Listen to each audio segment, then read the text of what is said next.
it appears that I may be frozen here. Can anybody see me? Am I frozen? I think I might be frozen. Just gonna try to... Hey, look at that. Looks like it's a little... Looks like it's choppy.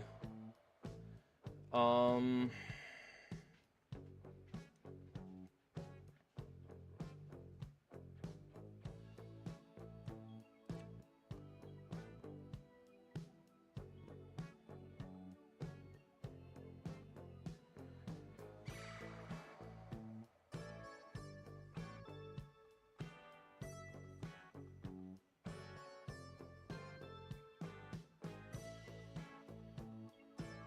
gonna try to bring down the video quality just a bit.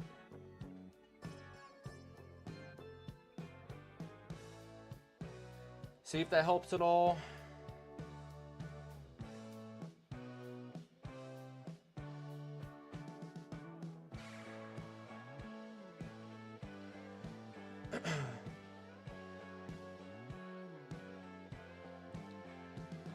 Yeah, this is it's not working out as good as I anticipated. Not entirely sure what's going on. I think that it might be internet issues. It could be my laptop. It's kind of hard to say, to be honest with you. It was working fine yesterday. I'm not entirely sure.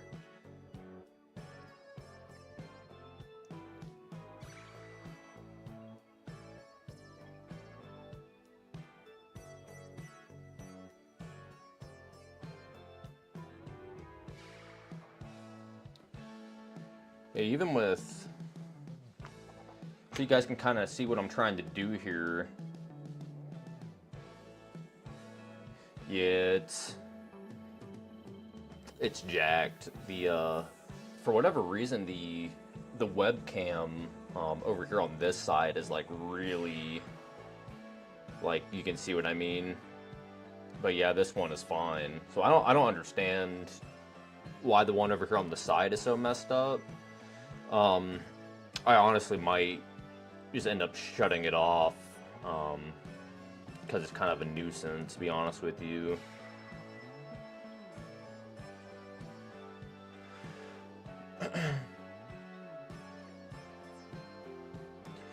Alright. But, I guess...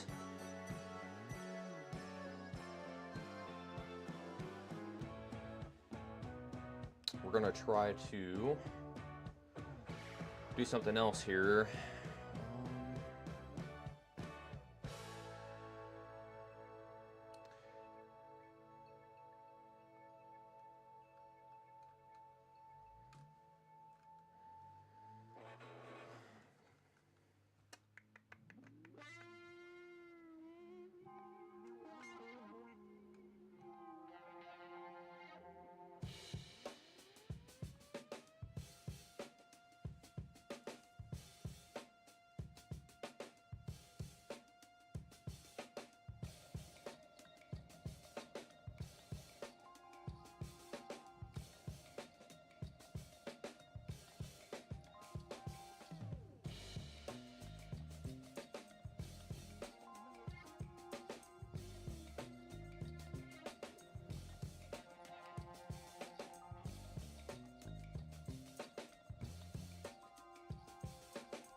Alright, folks, we're trying to get there. I'm just trying to get this all figured out here. Bear with me.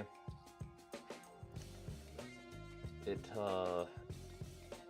wants to be a pain, but it looks like that it might be actually moving better now. So, I think I figured it out. Is it moving better? It looks like it is. On the stream replay, it looks like it's working fine now.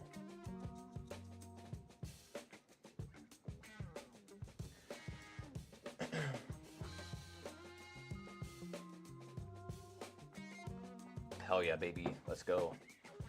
Alright, well, I guess we can finally officially get started here. first of all, I guess, when we got a handful of people in here, so good morning to everyone and welcome. We're gonna start doing more of these regularly. As you can see, I have things all set up here, trying to get a little more technical with stuff. At some point, I'm gonna have a relay going, or an overlay, I should say. Sorry, of graphics, everything like that. Right now, I'm a little busy with just doing things over on the side. I have a lot of projects going on. More to come on that, and then as well, obviously, I'm still working on other videos for you guys. I had put up a post yesterday of a video or a picture of Jesse Ventura wearing a Public Enemy hat, to just kind of give you guys a hint on what I'm kind of working on next in terms of video wise for you guys. It's going to be another toy review. After that, we're honestly probably going to go out and do another comic book hunt. It's been a while, so next week I think I'm going to do something a little bit outside of the box for you guys, as opposed to just streaming like normal, being in here, just looking at comic books or doing a drawing, and as opposed to just putting up a a video of, hey, I'm doing a hunt, and then going back home, shooting the actual haul itself and cutting it and everything. I think I might try to actually do a live stream from the actual comic book shop and see how that works out.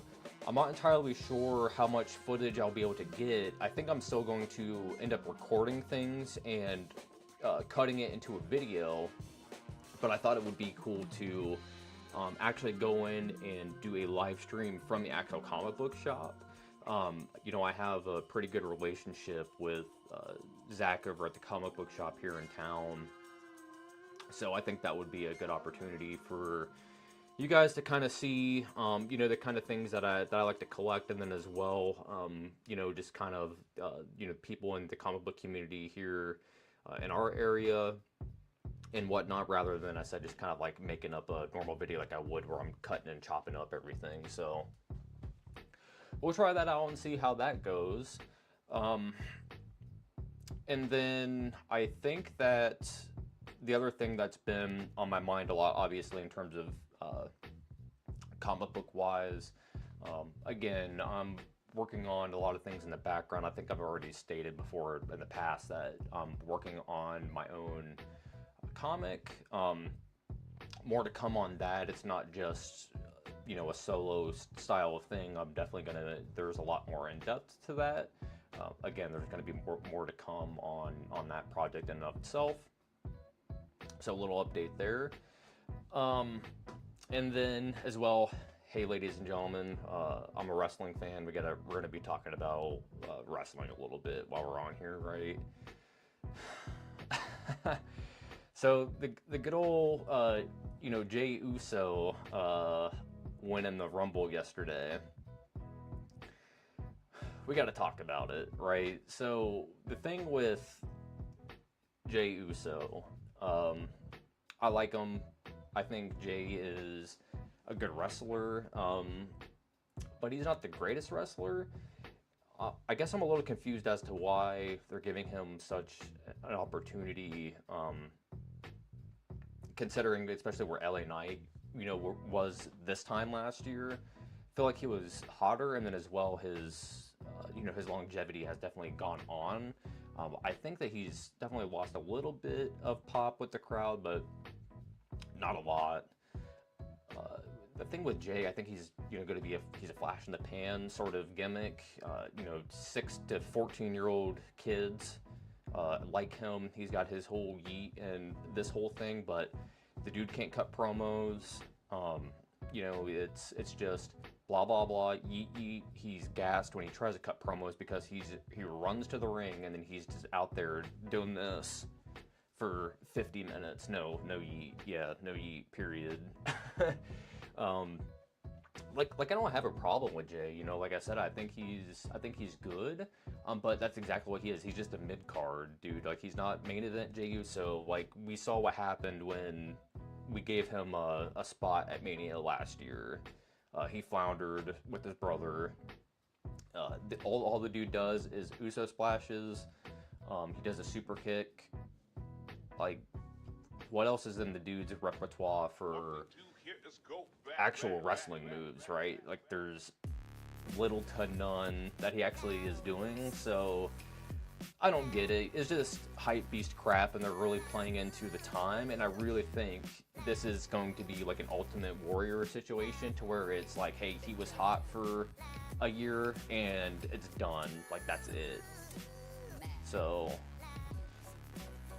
yeah, I can turn down the gain on it. Is that better, or is that too much?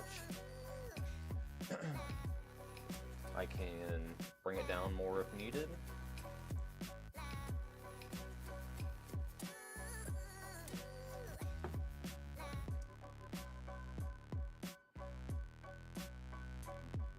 How's that? Is that better?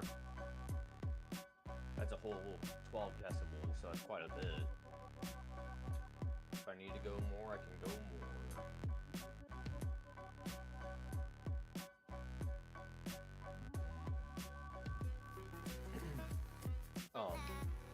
Yeah, I don't know. I was pretty biffed about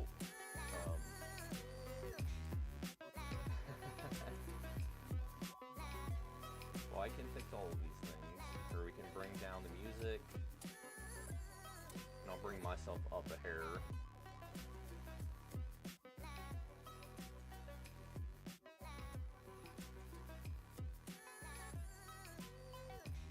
There, how's that? Is that better? Or do I need to keep working on it? It's a work in progress here, people.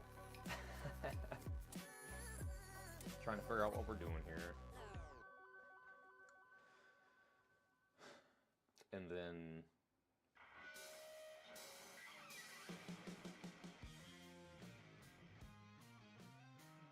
there, how's that? Is that better? Do I need to bring it? Do I need to bring the music down? Do I need to bring voice down, or is it good where it's at?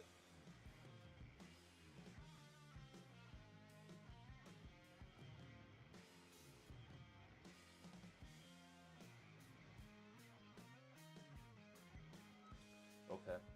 Great. Perfect. Beautiful. That's what I love to hear.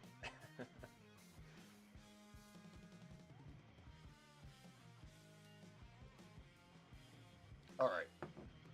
So, I guess to kind of just get back onto the topic of what I was kind of talking about here. So yeah, with Jey Uso, it was, you know, he's already had how many matches with Gunther now, and how many of those has he lost? How many times has he had title shots in the last year, and how many of those has he lost? How long did he hold his last title belt for? It was what, 2-3 weeks? Not even a month, maybe. So that's what I mean. It's I don't get it. I think his promos, he doesn't even cut promos. Honestly, he just goes, nah, mean yeet, nah, mean oos, yeet, gonna go out here, yeet, gonna hit this, yeet, and I'm gonna do that, yeet. Like, these aren't, like, those aren't promos, dude. Like, you're just saying dumbass catchphrases to, like, catch on to little kids. You know what I mean? So, that's one of the things that's, you know, I guess has got me biffed a little bit with the whole Jey Uso thing. It's not necessarily that I wanted to see, like, Punk or Cena win. It's just, like, you have such a stacked roster. Like, again, you got Seth Rollins, you got Punk, you got Roman, you know, you got even, like, people like Chad Gable, you know, so on and so forth. So you have, like, all these people, LA Knight and whatever, Penta, Andrade, Rey Mysterio, Damian Priest, you know, all of these people, and you pick Jey Uso as your main eventer for WrestleMania? Like, I don't know about that one, Chief. You know what I mean? It's a yikes for me, boss. But nonetheless, hey, we got a we got a Jesse Ventura appearance again at Saturday night's main event, and with the Public Enemy hat on, I mean, come on, it's picture perfect. So, all was good at the end of the day. Still just wrestling. But we'll see what happens with the favor. I guess it's announced that Punk is going to be having a big segment in Raw tomorrow. So who knows what happens there, you know, with the brawl and everything like that happened after he got tossed out. And he still got that favor in his back pocket, you know, so it's hard to say what he's going to be doing with that. Possibility he might be screwing Jay out of his spot for WrestleMania, which, good, to be honest with you, because myself and one of my buddies were texting back and forth like the last, you know, couple days about good old wrestling and all that. And both of us were kind of like, yeah, we slept on it, and it's just like our excitement, you know, for WrestleMania has gone from like, oh, this is gonna be a super interesting year because you have all these players. You got Cena in, you might see Goldberg come back, you know, you might be, you know, there's just a lot of elements that are kind of in play. Like you don't know what's going to be going on with Punk, and you know, the Rock is kind of like in loom there with the whole bloodline thing, Cody. So, and like Randy Orton is kind of hurt and he's kind of in the background, and so there's a lot of things going on, and it's like Jey Uso is where we went, you know. It's I don't get it. I really don't. It's just you have this whole stacked roster, and it's just like whatever, man. You know, it is what it is, people. So at the end of the day, what are you gonna do? I guess at least it's not Hulk Hogan, so there's that. So let's go ahead and let's start getting into some comic books, right? So that's kind of why we're here. We're gonna stop running my jibs. Let's go ahead and flip over to this.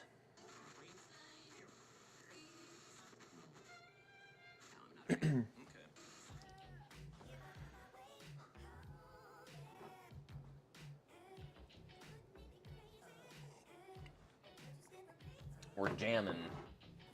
I went through and just like got a bunch of just random royalty-free, you know, music, and it's pretty decent actually. I was kind of surprised at like the, you know, the variety of royalty-free music, especially that's just on YouTube's music library that's out there.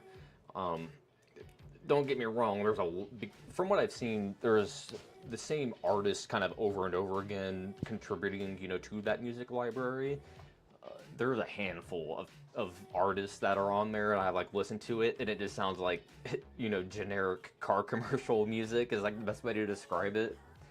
It's like the kind of shitty music that you see in like those like life hack videos and things like that, where it's like you see some, you know, dumbass taking like a sink and they're like cut it apart and put duct tape and stuff on it to like rig it up to do something that it did perfectly fine before, but you know, they have to do some stupid ass life hack to it to make content or whatever. You know what I mean? It's like that kind of music. Just just shake my head at it.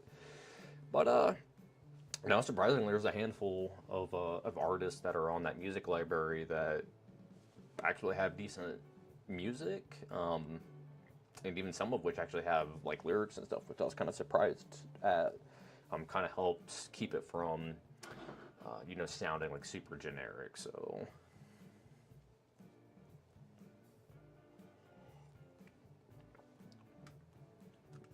All right, so as you guys can see,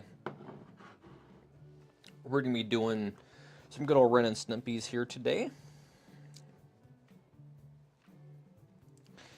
I guess the issue that we're going to get started with here is going to be this Powder Toast Man special. And again, I kind of apologize for the camera itself. I still have to figure that out. The digital zoom on OBS is kind of, it was a pain, and that's why I had started like 10 minutes late, is because the camera was giving me the biggest issue and it just kept dropping in and out. So I'm not going to mess with it because I have it up and going. So we're just going to leave it as is. But next time, hopefully I can get it to where it's like the comics are actually like in frame better. But it's not terrible, it's just a little bit cut off. So it is what it is, folks. It's a work in progress. What do you want from me? So, our good old comic here. The thing that I noticed with this is like his coloring is super dark compared to other ways that I've seen Powder Toast Man, especially just in Ren and Stimpy in general. It seems like it's way darker than what it should be. Give me a second, because I can actually show you guys. I had done a drawing of Powdered Toast Man months and months ago now at this point, to be honest with you. And he's pretty cool, but this is what he kind of looked like. I guess probably could hold it underneath this one. So you can see that his like gray is usually a lot more of a lighter gray than this. So this is like weird to me how he's just like one color. They didn't even bother like giving him any shading or anything. But I really love this piece that I had done. It I think that the lines on it are like the variants in it that you see are very crisp. But I just love the coloring that's on this. So full disclosure for nobody that knows, because I don't think I've ever even said this before. Maybe I have, but I'm colorblind.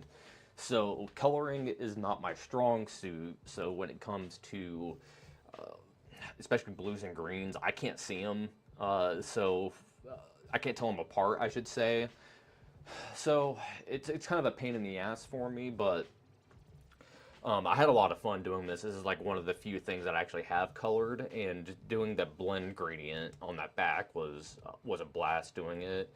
I just grabbed all of my Prismacolor pencils, and would just work my way from one color to the next, and I grabbed a blender and just blended and blended and blended and blended it until I got it to where I kind of wanted it to be.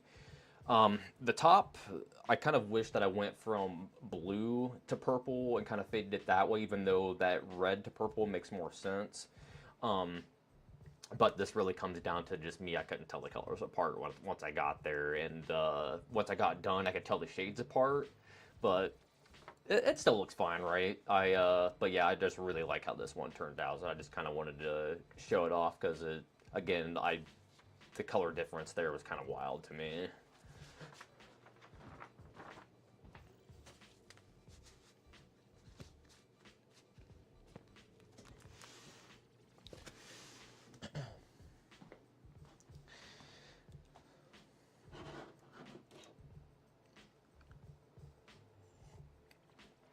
Yeah, how's everybody's weekend going so far? I got some things to do after this. I'm not entirely sure if I'm gonna shoot a video next or if I'm going to work on some more behind the scenes stuff today. I don't know. It's kind of something I've been thinking about, how I wanted to spend the rest of the time before we're done doing this today. So, it's food for thought. But anyways, so that was one of the very first things that I had noticed with this, just right away, that like the coloring was strange for how dark he was. I like this though, how this is like a different art style down here. The pencil coloring too is really cool. So I would probably consider myself, for as stupid as it sounds, an expert in Ren and Stimpy comics, for whatever that counts. There probably isn't very many of us, so take it for what it is. I guess just cartoon comics in general. I think that's kind of like my weird niche that I have here. It doesn't seem like a lot of people, especially like adults, like read that kind of stuff, which I think is kind of sad. It's not that they are geared towards kids, but especially like if you're in the art department, like there's just so much good stuff. And as you guys know, it's like I'm the biggest Craig McCracken mark, so it's like anything kind of in that cartoon wheelhouse, it's like I'm gonna eat it up. So, but right away when you're looking at this, so it's like we pretty much have. So Dan Slott has like done so many of these issues, if not a majority of these issues. These two, I don't really recognize the names, like in terms of on other things. Um, Typically, you see like Mike Clausa and those dudes kind of working on these, but yeah, these two, they're kind of out there. So this is when did this come out? Is this 95? Yeah, so this was a 95, April of 95. So it's a little late in terms of, I guess, like the comic book sphere of the 90s. Not quite to the crash, but I mean, in 96, I think everybody kind of points to that year and it's like, oh, uh, comics aren't doing the greatest. Which kind of, I guess, brings me to my next point, just in terms of like business talk a little bit about comics and, where they're at right now. I guess as if you guys don't know or are not aware, Comic Diamond Distribution had filed for bankruptcy. It was the style of bankruptcy to where they could kind of restructure to where they could start working off their debts. The thing that's really shitty is, in the 90s, which kind of, this is why I brought it up, is all these companies kind of had to start condensing down to, to more or less survive because the crash, right? So everybody had to put all of their eggs into one basket, and that's kind of the situation that we're in right now. Is like everybody had all of their eggs in the Diamond Distribution basket. That company is not doing the greatest, and now how are people going to get their comics? Even though a majority of um, comics in general, they're just declining, but um, you know, digital sales, I would imagine, are probably, or just digital stuff in general, is probably better than physical product nowadays. If I had to imagine, I'm not entirely sure on the sales statistics, but to me, as a comic book aficionado, collector, whatever, um, I want the physical. I want the physical thing that be a single issue, paperback, whatever, trade. Um, to me, it's like when things are digital, it's like it's not real. You know what I mean? It's like at the end of the day, it's that's just what it is. It's just data, right? So it's like if it's not, um, like if you can't hold it, it's not like it's a tangible product. So it's definitely going to be a lot interesting. I think we're kind of in this sphere now, especially with comic books, to where I think that all of these big major companies, your DCs, your Marvels, and whatnot, they are eventually going to go away. And not like completely, but in the go away in the Atari sense of a go away, as to where it's like they're not going to be the Marvel or DC as you know them today. They're probably going to branch out and do other business ventures and things like that, get bought up, moved around. Just because those companies have got so big that they're going to collapse underneath their own weight. It's like, especially when you look at the amount of books that Marvel is putting out every week or every month, and then especially like DC too. It's like we're talking hundreds of books these companies are putting out a year, and it's insane. It's like who's reading these like 12 different versions of Hulk? Like who's reading these 18 different versions of Thor? It's like I don't understand who is actually buying these things, and it just can't be sustainable for the artists involved and for the companies. But like I said, I think we're kind of getting to a point to where those companies are going to struggle, not only in making comics, but struggle with having an audience retention. Because I'm somebody, like, full disclosure, I'm 31 years old, and when I first started getting into comic books, like we're talking New 52 era. to kind of give you an idea of where I kind of came into the world of comics, like the very first book I ever read was the Brian Azzarello Joker book. So to kind of put into perspective, where I kind of came into comics. So like I said, like the New 52 stuff, like that was like my shit when I first got into comic books. Like the New 52 Aquaman, like I still hold that in a super high regard, and I think that especially like going through the trench and all that stuff, like it's fantastic. Like the story, the art in it is great. Um, the rest of the New 52 stuff, but the Aquaman, like I love. But it's kind of wanted to again just kind of put the perspective of where I kind of came into comics. Um, so I don't necessarily like hate all of that stuff, but it's just like I just don't care about it anymore, and I think that's the fault of the companies. Um, and they're trying to give more refuge to smaller weird creators to like give them single stories to do things with them, but it's a little too late. You know what I mean?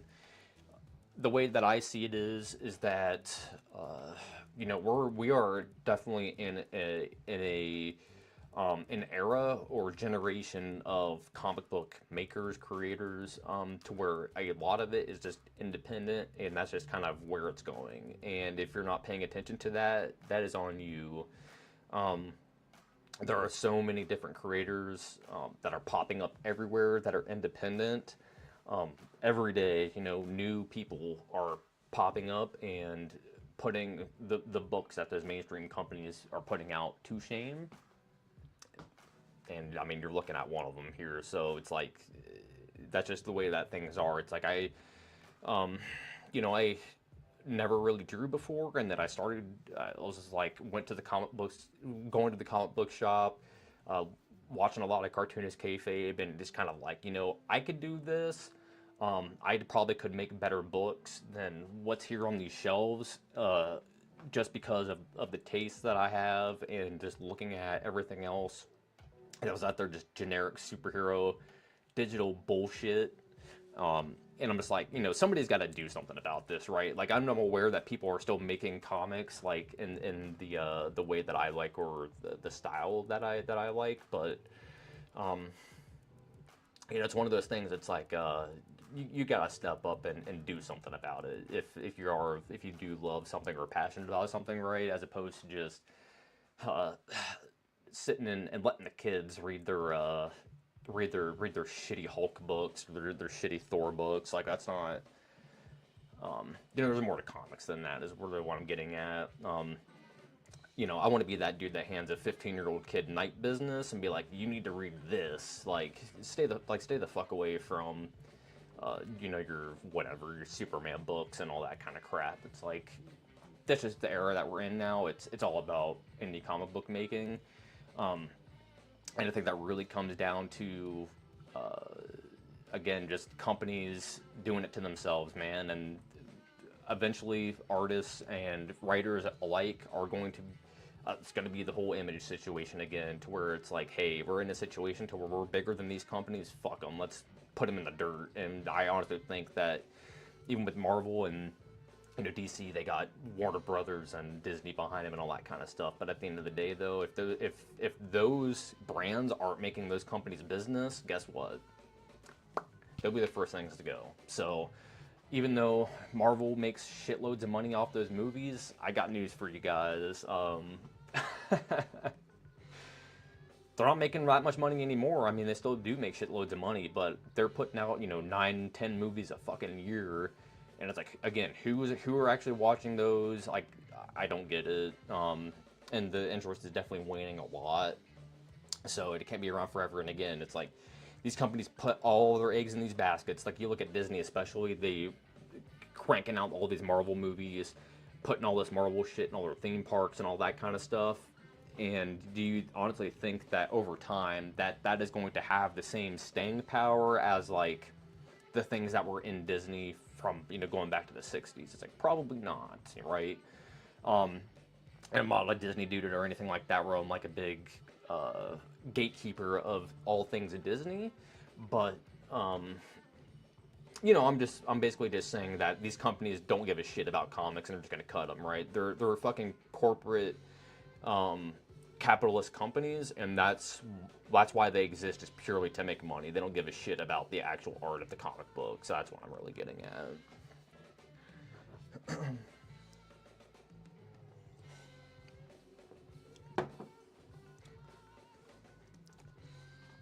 All right, so one of the things that I wanted to really bring to attention to with this book is that I really noticed, compared to other Ren and Stimpy issues, um, the coloring in it is obviously digital, if that makes sense. Like it's some of these other books, like they're obvious, like yes, you can tell they're a digital comic, right? Like they're color digital, they were drawn digitally, but there's certain comics that have nuance in how they're done digitally. So it's like, oh, like that was, you can't really tell if it was done digitally or not. Like this issue in particular, it's just like, oh, they just, they just straight up, uh, they just fed this thing into the eyedropper on MS Paint and just gave it a red. You know what I mean? Just gave it a blue. Like there's no variance in color. It's just like one bold color over top of one bold color. So it's very jarring.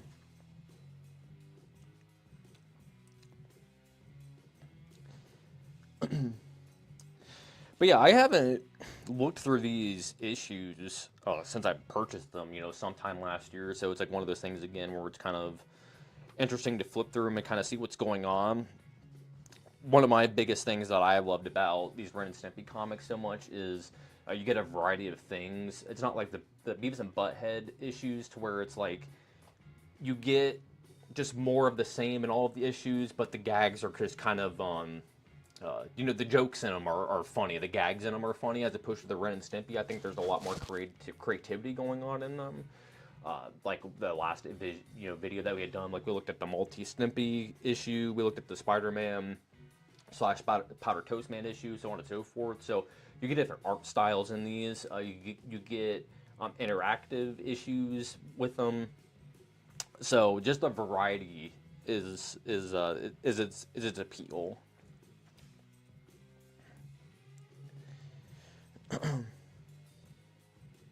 Some like Slipknot vibes here, but I mean, come on, like, can you get any more obvious than this here? Like with the phallicness, that's one of the things that I really love, especially about kids comics, is pointing out all of the sexual innuendos, especially in the drawing. There is a lot, especially in superhero comics. There is a lot of like homoerotic fetishization stuff going on, a lot of dick and balls, that kind of thing. Just kind of like, what are you gonna do, man? Like, whenever I see things like that, I try to point it out. There was a drawing that Todd McFarlane had done in the Todd video. I had talked about it, but it's like Wolverine and is it Psylocke? I can't remember who it is.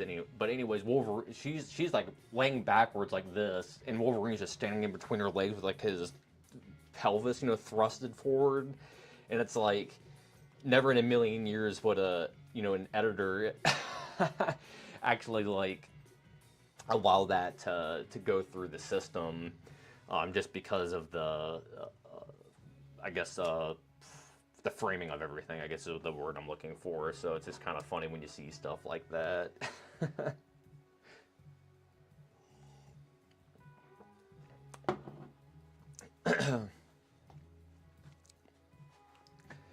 All right, gonna keep going here.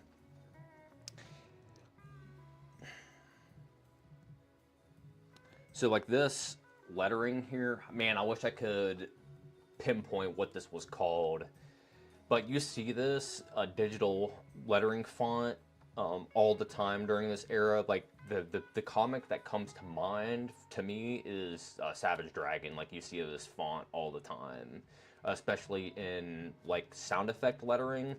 You see this font pretty often.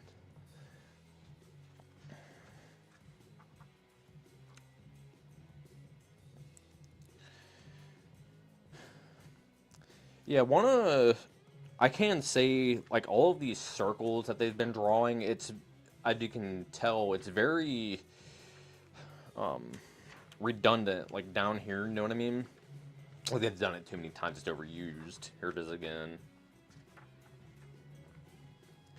And I get what they're doing here. You know, this is a play on Raiders.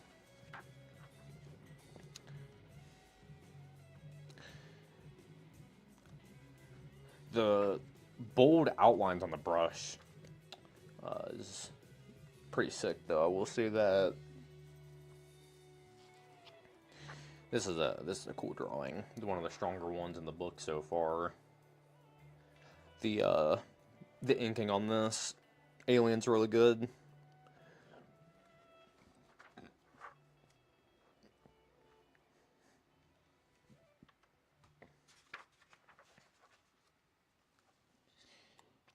Yeah, I mean, there isn't anything that's really been too crazy in this, or I'm like, need to stop and really look at it. Seems that it's been, you know, kind of whatever.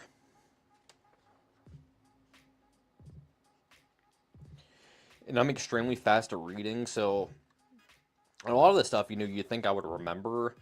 I don't remember this issue at all, to be honest with you. Wow, just ripping off the Rocketeer now.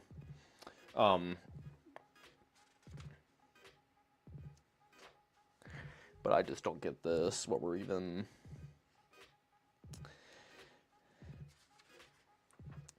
I think the issue with this comic specifically is there isn't a lot of dynamic stuff going on. It's very... the pages are laid out really generic. You know what I mean? It's just very boxy designed. Not a lot of crazy lettering going on. Like this to a little bit to a certain extent. But look at these page layouts. You know what I mean? They're very boxy. So, as you guys know, I like to do my recommendations. I can probably tell you right away that this one probably isn't going to be the one out of the three that I'd probably recommend to go out of your way to try to find. It is a little bit of a thicker issue because it is a special. That's one of the things that I can say about the Ren and Stimpy books is that there are quite a bit of specials for them. So do keep that in mind if you do start collecting these or want to start collecting them. The actual issues themselves, the numbers, there are more books than what there are numbers because they've done a shitload of specials for these. There's like 10 specials or something like that, I want to say. So, you know, so like you can see that there isn't a number on this, so they can kind of go under the radar a little bit. So you kind of have to, you know, do a little bit of research to kind of see what's actually out there. So.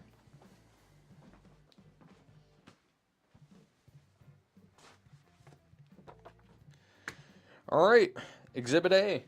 Got another, we got another special here. So this is Around the World in a Daze.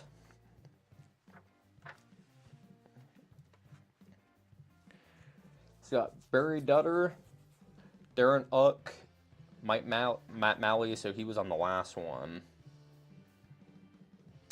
And then they literally they have a just a list of people here doing these. So that's kind of crazy, actually, that the amount of inking, or the amount of inkers that are in this book. I guess at the end of the day, they probably just had to crank this thing out January of '96.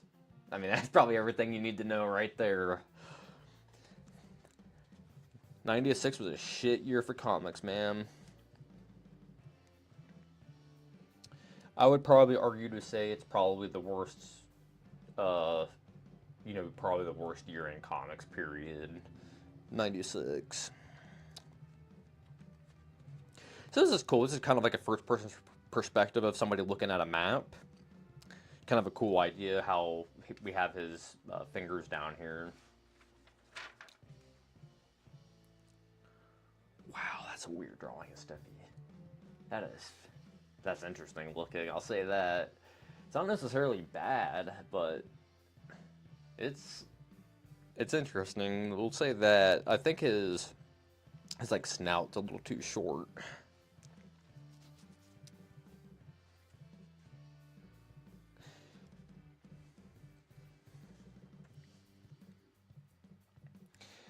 again, just the fun things that they do in these books, like this is kind of an interactive search thing.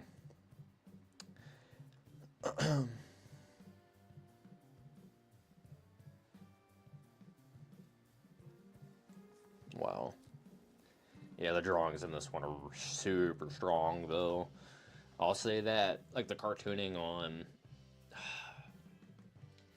You know, the fingers are a little weird because his nose would have depth to it or, you know, dimension to it. When you look at his fingers, it looks like it's, like, made of paper because it's sliding in between his fingers like this. So that looks a little weird, I will say that. But his eyes are crazy good in the cartooning in it. And his fingers here, the outlines on his fingers are really good.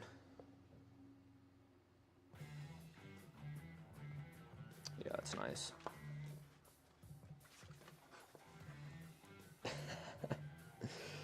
She's a little weird looking. Just take a look at her. She's a looker, isn't she? Man. I love this drawing. This is a really cool drawing. It's fun.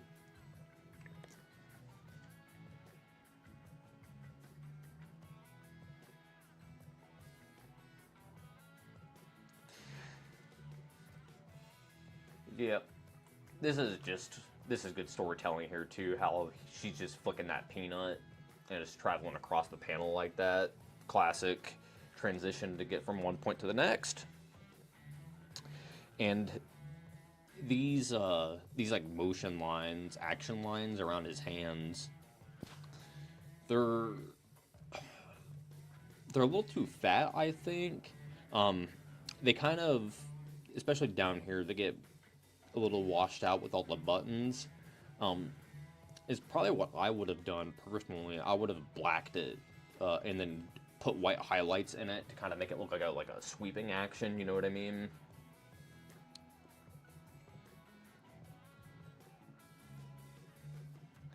Yeah, cartooning in this issue is really good, actually. Like this here, it's so good.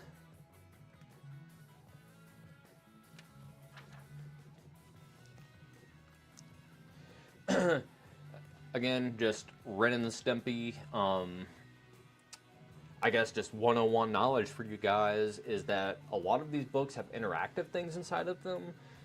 So if you are buying these or are collecting them, one of the things that you need to watch out for is if they've been written in, or if they have pages that have been cut out and things like that, because they do like little like cutout pages and all that kind of stuff, and they'll do other things where it's like they'll have you glue stuff in them.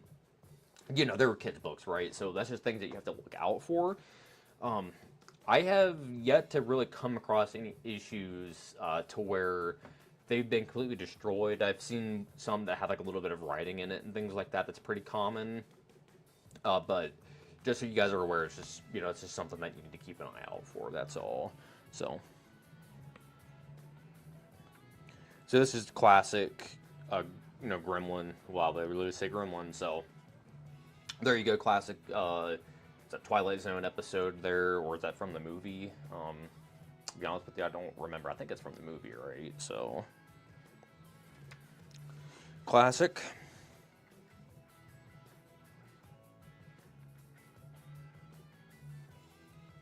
Again, just with the interactive stuff. You know, there's just so much creativity that's in these Ren and Stimpy books. It's honestly, it's like pretty impressive. That they think a little bit outside of the box to try to give kids more to do. You know, get more bang for your buck. As a kid, you know, you would launch money and whatever you could to buy these fucking comics, right? So it's like, give the kids more bang for their buck.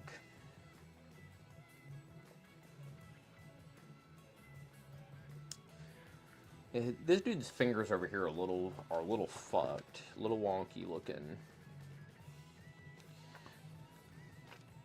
But it still works, you know what I mean? Because it's like just the cartoony nature of the drawing, it really does.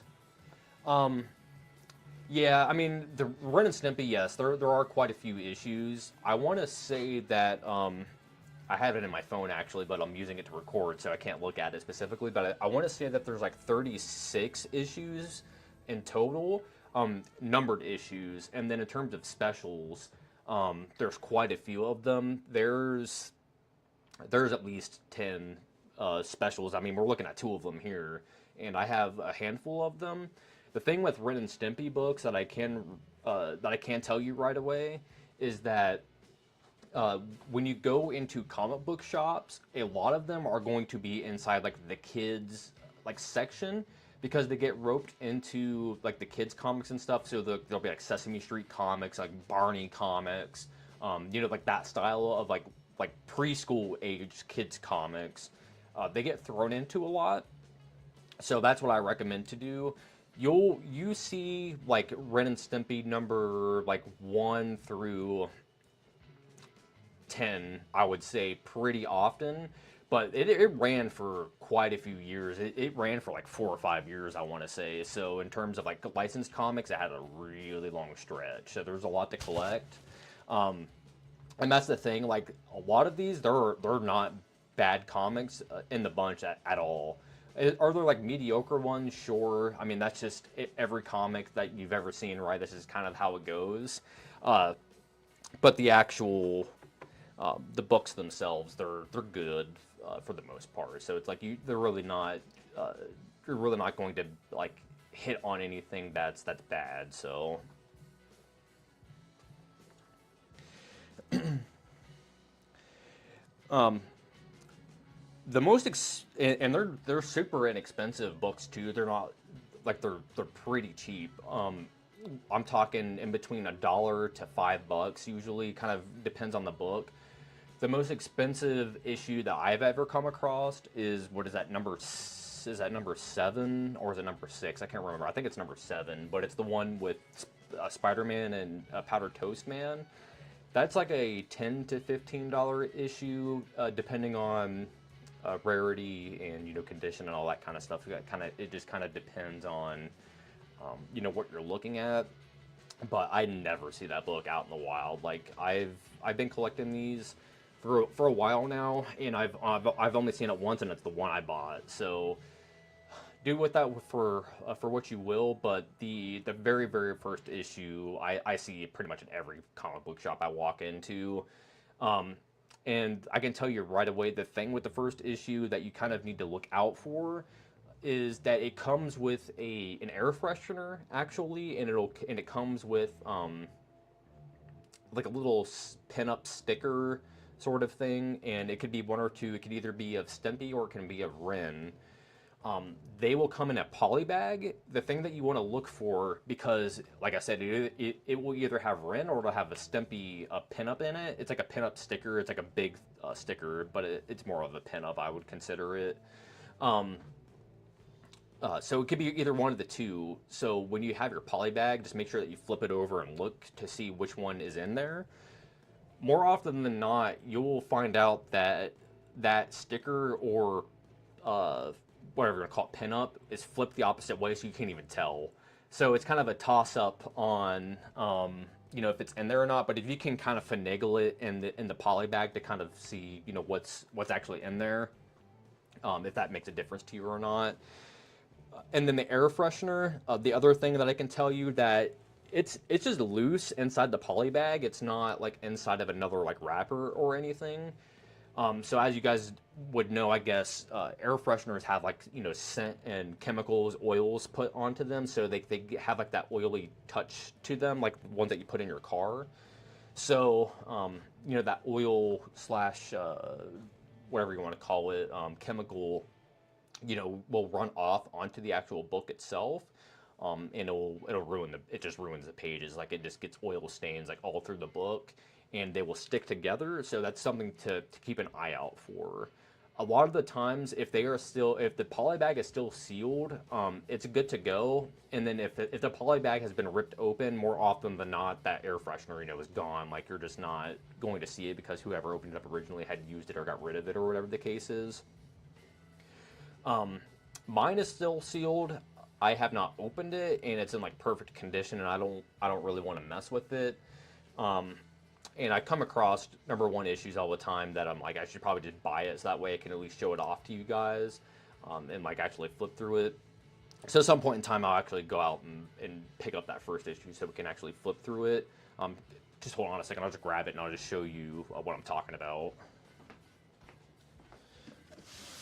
Because I got all my boxes over here, and I should have probably had all of my Ren and Stimpy stuff readily available, because that's what we're going to be talking about today, but it is what it is.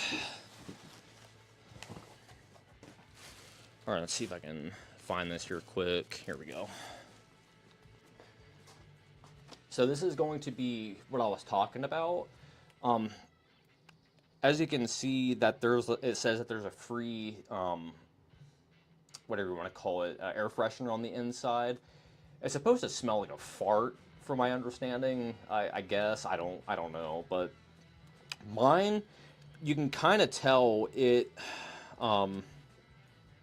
See what I mean? It like has like this weird transparent look to it. That's how it should look. If yours is like not see-through, then odds are the whole thing had like stained it. You know what I mean? Let's see if we can pull this out of the poly bag here. See if we can take a look at it. Okay, yeah. So this is what I was talking about. This is the sticker pin-up thing that's in the back. So you could either get a Ren or you can get a Stimpy, and more often than not, this is flipped the opposite way, so you cannot tell. Like I said, I bought this like this, so you can find ones that they are flipped the opposite way, so you can, you can kind of pick and choose which one you actually get, if that makes a difference to you at all. So just kind of wanted to show that to you guys.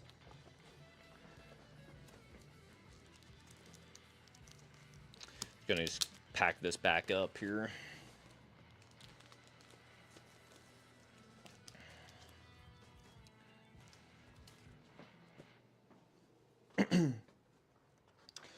But how are you doing this weekend so far, Carpet Dunk? I see you commenting on videos and whatnot pretty often, so nice to have you in the stream.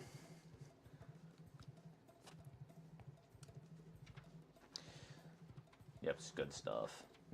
Let's just throw amaze in here for the kids, And like that's one of the things I just kind of might flip back to this. It's like we're not going to just draw a generic maze. Like, let's theme it with the comic. Like, they're in Egypt, fuck it, let's make it like a little pyramid sort of thing, and theme it up like that. Like, it's just good ideas, or it's just super creative. That's like the big strong suit of these comics, is just like super creative. This is straight out of Temple of Doom right here.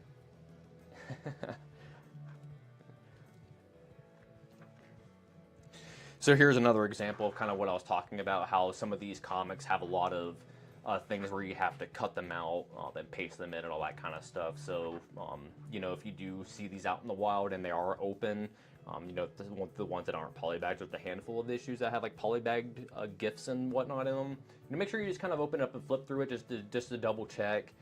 I've seen comic book shops where they'll grade these things. It'll be like a VF, and it's like very fine, and you go through it, and then like one of the pages will be like completely ripped in half or whatever. It's like, nah, dude. So just do your due diligence on these books, especially the Ren and Stimpy ones, just because of the interactive stuff in it.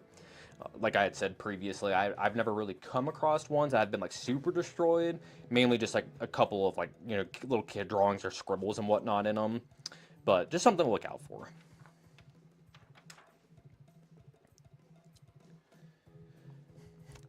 Looks like we got an art shift here. There was a lot of inkers in this, and I could just tell from, back here to like here, it's definitely somebody different. So, hard to say who it is. I kind of wish that was something that they did do in these books. Ones that have all these different creatives in it, they would actually label, who did what. But at the same time, though, they were making these things to speed, so they had to make them as fast as possible, and especially with like these special issues, they were doing those on top of the normal numbered issues, so it's like they got to hand them off to whoever to get these pages done. So that's just kind of probably the frame of mind that they're in. So it's really hard to like be like, oh, I did this page or I did that page, because it's probably like somebody probably inked some of this and then somebody probably inked some of that, right? So it's like it's hard to say. Yeah, it's like this is completely different inking style than even what's on this page. The outline especially is like way different. It's like crazy actually, like especially here in Stimpy. I'm gonna move my coffee here so I can hold it up to the camera a little closer. So look at Ren and kind of how he's drawn there, and the variance in his lines, especially around his eyes. Um, they're not perfect, right? So you have like a little bit of a thinner line, a little bit of a thicker line. So there's a lot of variance, and there's a lot of wobbly. If I could speak the English, there's wobbliness to his shakiness or whatever you want to say to his line. So it's not like a perfectly crisp line. You can also tell that up here with Ren, definitely the same inker. And let's just go back to the previous page. Now look how crisp and everything these lines are. And how his eyes are drawn. And all that. So again, you can just tell it's just completely somebody different. It's literally just the next page over. So that's kind of the variance that I guess that we're seeing here. It's kind of crazy actually. But at the end of the day, you know, it's all good stuff. Oh, this is cool. This is a really fun drawing. What does this remind me of? It's like, what the hell is it? It's like the dudes from Men in Black. Man, I wish I could remember what those things are called, but you know what I'm talking about. The dudes that hang out in like the the cafeteria or whatever, the break room. The little alien dudes. This is what it kind of reminds me of for whatever reason.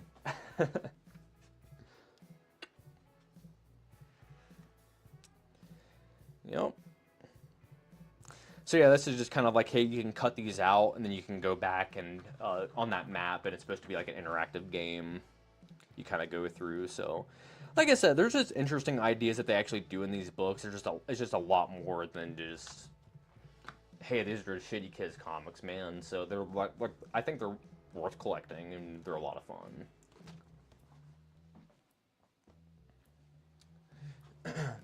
So this is one of my favorite ones that they've done. If not my favorite one, I don't know. There's like 2 or 3 different issues that I kind of point to for Ren and Stimpy that I really like a lot.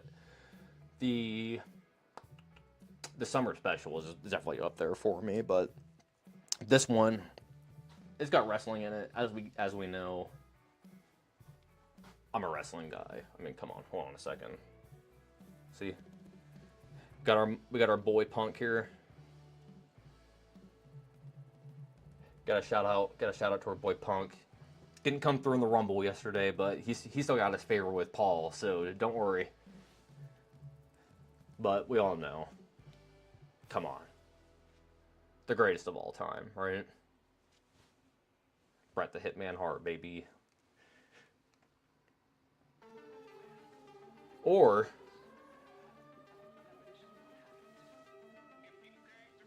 are we going for the Latino Heat, Eddie Guerrero?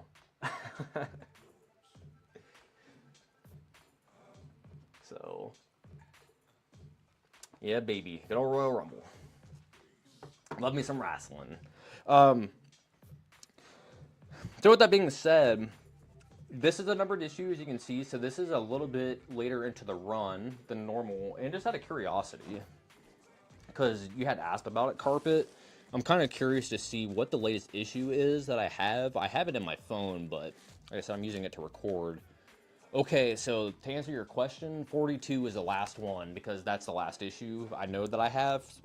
So 42 issues are for numbered. And then, like I said, there's like 10 specials or so. So there's quite a few out there. This is number 23, so it looks like we're about halfway through the run. And this had come out in '94, so to kind of put into perspective, like they cranked these things out for a couple years, man, because they're good comics. So that's like that's the reason. But look at this, they're advertising gargoyles. It hasn't even come out yet. That's crazy. One of the few one of the very few Disney like shows around that time that I liked a lot. I liked Darkwing Duck, but I think Darkwing Duck was earlier than this, right? Darkwing Duck was more early '90s, earlier I should say. I want to say, I'm not 100% on that, but oh, looks like we're missing a staple in this. What the hell is going on there?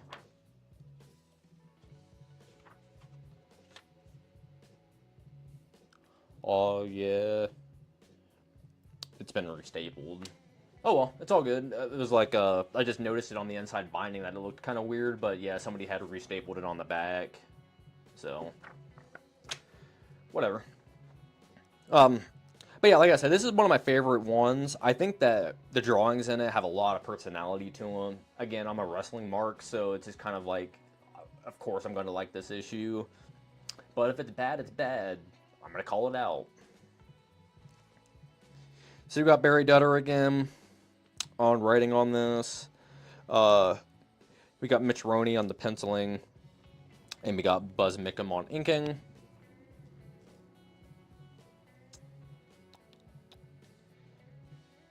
Yep. So it looks like these handful of people, they kind of work together quite a bit.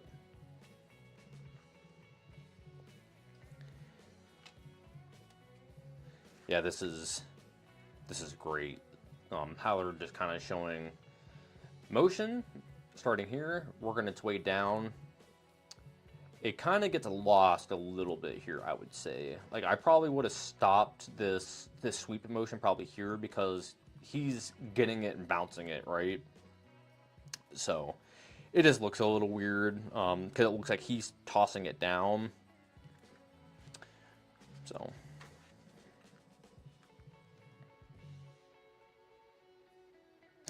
the old Cookie Crisp dude. I come from the era of Cookie Crisp where we had the Cookie Crisp, like weird dog werewolf thing. I don't even know what the hell was even going on there with that thing, but that's the era of Cookie Crisp commercials that I remember. Um, I like that though, how they always try to pitch this shit like it's healthy. Just it's got 9 vitamins and nutrients in it. Don't worry about the 60 grams of sugar that you're eating in every cup.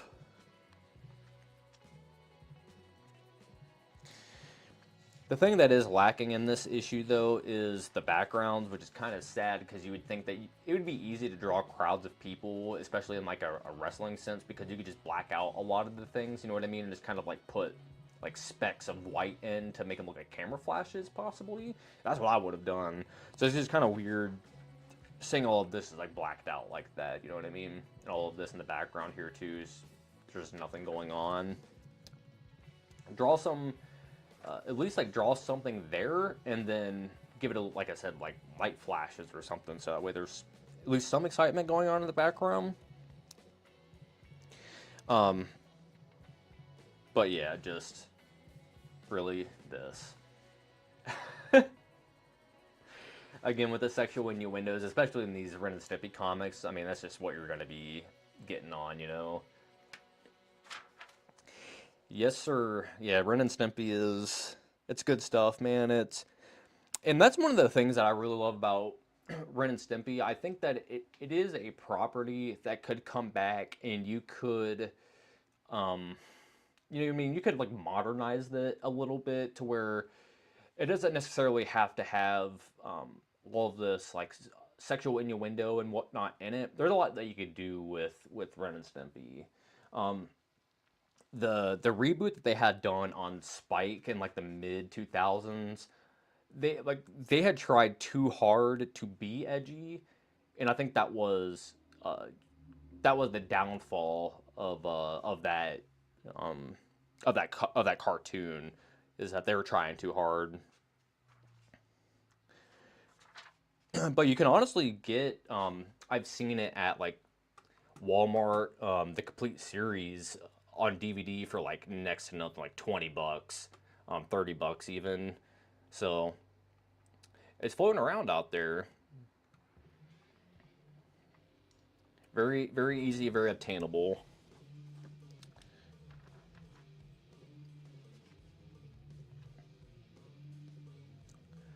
Good lettering here. I'm a big Universal Monsters mark. It's like literally the coffee mug here that I got. So it's that's something that I really love, or just these old monster flicks.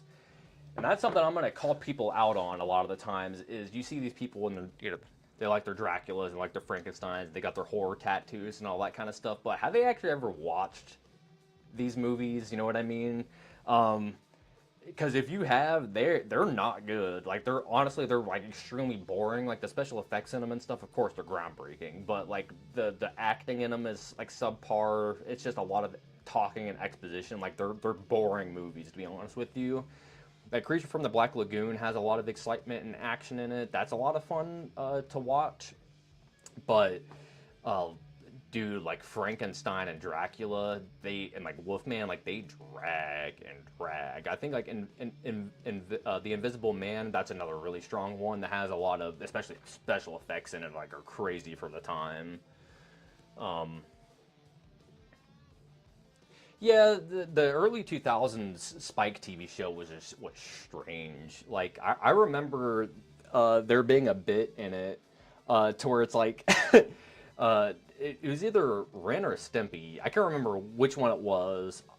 Maybe it was Stimpy had a log like shoved in between his butt cheeks, right? So it's like, okay, so that right away it's like we already know what we're doing with that innuendo. And then Ren had a saw like on his crotch, like clearly like his dick, and he just goes up to Stimpy and he just starts like humping him basically, and he's like cutting the log, and it's like, really. That's like the one takeaway that I remember from that show. So that if that goes to show you anything. So funny though. This I remember this game not being the worst. Like there's honestly a lot of decent Hulk games. Like the Hulk game that man, I wish I could remember the name of it. That they did on PlayStation. That was a good Hulk game. The Hulk Ultimate Destruction, the PS2, Xbox, GameCube game, great. I was literally just playing Ultimate Destruction like 2 weeks ago, probably. And it still holds up, dude. It's a great game. It holds up great. It's honestly like kind of surprising, like how well it holds up. Like I'm talking, like it's probably one of the better superhero games I've ever played. Like it's not in the same tier of like Arkham or something like that. But as you guys probably know, there's a lot of bad superhero games, and that's not one of them. So if you've never played Hulk Ultimate Destruction, I highly recommend it. It's honestly a very good game. A lot more going on than what you expect.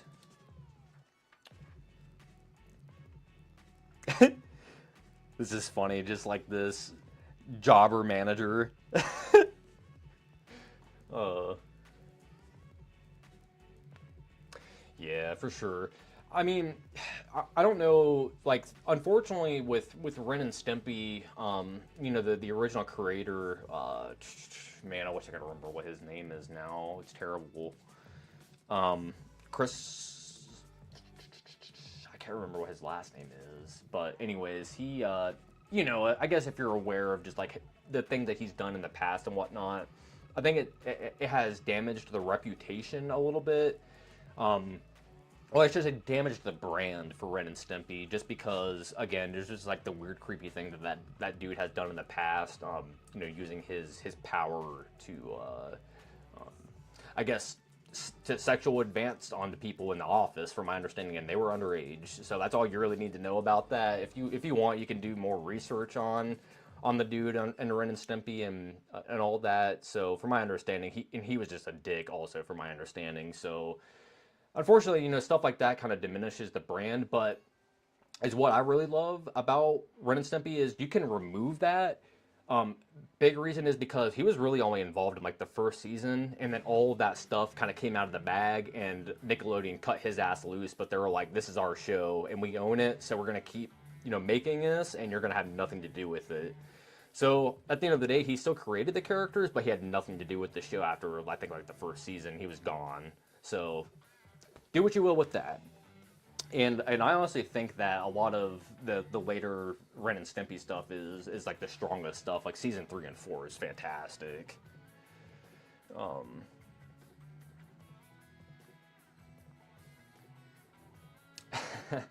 yeah, dude, game rentals. That's a thing that kids will never get the experience, nowadays.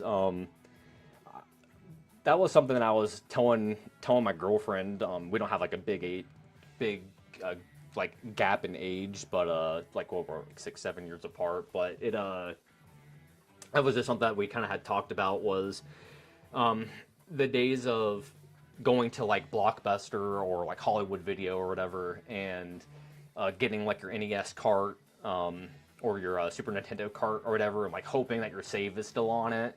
Being, grabbing your Link to the Past cart from like Blockbuster and being like, oh, I hope my save is still there. And you plugging it in, you seeing some dumbass kid overwrote on your save, and you're like, damn it, it's like, just like that's just things that kids don't have to experience anymore. It's like it's kind of funny.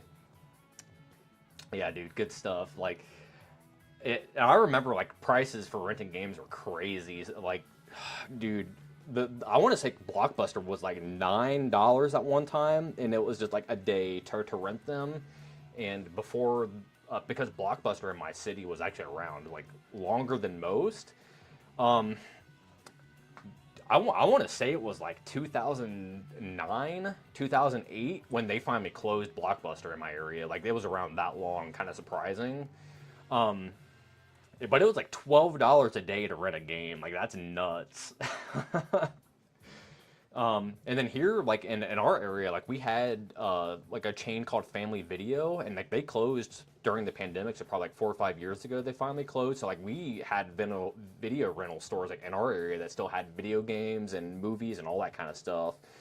And like you would walk into this place and like it looked like a video game store from that era, of, like or a video store from that era. Like they still had like CRT TVs like up in the corners, like playing movies and stuff on VCRs, like you walked in and it was like getting, blast back to the past, transformed, back to, 2000 or whatever. So it was really cool having that for a little while, but they have since ripped that apart and now it's a pizza shop. So,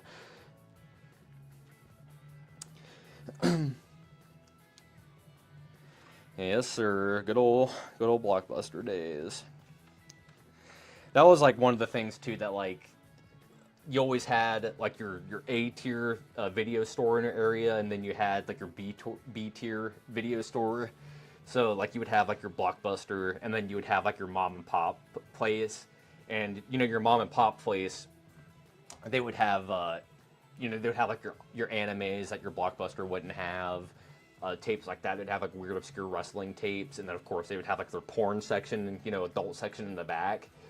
So you'd have your purposes to go to those mom and pop places, and more often than not, I was forced to go to those mom and pop places because I grew up extremely poor family pretty much. So it's like when we would go to go rent a movie or whatever, it's like it would always just be cheap mom and pop place, and you'd go in and rent a game that's been out for 3 years or whatever, because the new game they would just never have because they'd only have one copy of it. So it's like you would just never see it. Oh yeah, GameFly, man. Yeah, GameFly. I mean, that was a thing. Probably when I was in like high school, I want to say like GameFly was kind of like like starting to be relevant. I mean, you got to think about it, man. Like when you think about Netflix, especially too, it's like Netflix would come on a disc, and you would have to put that disc inside like your PS3, inside your Wii, or whatever you had at the time, and you'd have to upload, and like that's how you would access Netflix, is from a disc. So to kind of put into perspective, and then plus at one point in time, Blockbuster had the opportunity to buy Netflix when they were new. However, I think Blockbuster ended up, they did not, obviously they didn't acquire Netflix, which was a mistake on their end, clearly.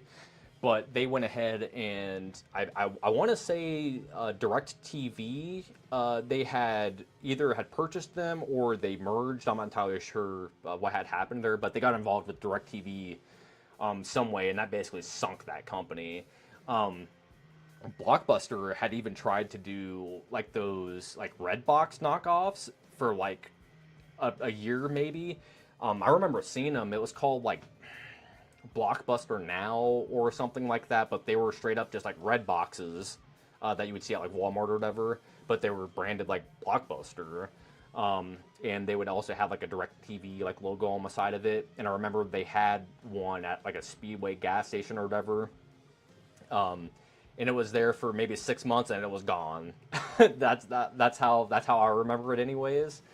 But yeah, in GameFly, they originally it's like they were purely just like, hey, like, you know, you would mail they would mail you stuff and you mail it back and forth, very similar to like how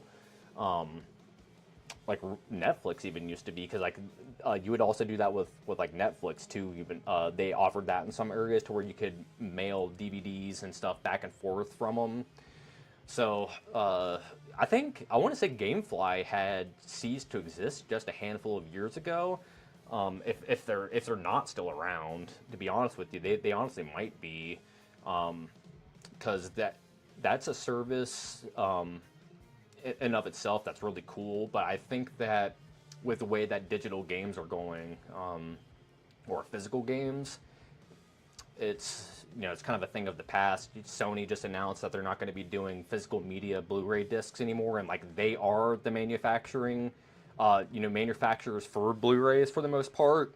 So it's like if they're not making them, nobody's making them. So it's kind of like it's going to become a real niche things for physical products, especially Blu-rays nowadays. So it's like if you guys collect physical product or into Blu-rays, the time is now to start collecting this stuff, because it's gonna, like VHSs, right? It's gonna slowly and surely start going away, and then eventually you're never gonna be able to find them again. And then one day you're gonna be like, man, I wish I had a VCR and a VHS to like play whatever, I don't know, your VHS of Jurassic Park, and now you're never gonna be able to find it because the tapes are marked up for whatever reason, you know, $20 for a tape, and you don't have a TV that can play it and all that kind of stuff. So I'm the kind of person that likes to look at trends and play on them. So like I said, if you guys are into physical media, now's the time to act on it, especially Blu-rays, because they're going away. So do that for what you will. Yeah, these Marvel Masterpiece cards are honestly really cool. I got a handful of them. I have one right here, and I kind of keep it out because I just really like it a lot. So this is one of the ones that I have that I'm just a really big fan of. I'm not entirely sure who the artist is on this, or if it even says. Oh, let's see. Dan Breton is the guy's name. Or does that say Dave? No, it says Dan. Dan Breton is his name. But yeah, this is like a really sick painting. And that's kind of crazy to think about, is that, you know, during this era, especially in the 90s, when did this one come out? This is 94, so not quite the crash, but, you know, during this time, they were just cranking these cards out because that was popular, and like every company was making cards about everything. So it's like, oh, there was the Mask trading cards and Xena the Warrior Princess trading cards, and, you know, you name it, just literally of everything. But it's kind of crazy that there are like paintings that people did specifically just for a trading card, and like this painting has to be floating around somewhere, I would imagine. And I wonder like how much that original painting would go for, just considering that it's related to like a trading card. So it's like a one-off sort of thing. So like, does that raise the rarity of that, or like the pricing of it, or is it kind of like, does it not matter just because it was like, it's just on a trading card, like it doesn't make a difference. You know what I mean? I don't know. I guess it's art subjective. It's in the eye of the beholder at the end of the day. But pricing wise, I'm just kind of curious if that would affect anything to like a collector that would be interested in like actually buying the piece or not, if that was relevant to them. So.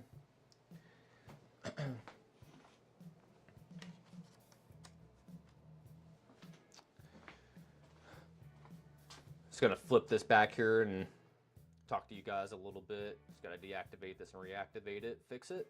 Just kind of hang out and chat for a little bit. So how are we doing out there in the wild? We're having a good Sunday so far. Because if you guys want, we can keep going. I have pretty much a short box full over here of nothing but Ren and Stimpy books, so we can go for a while.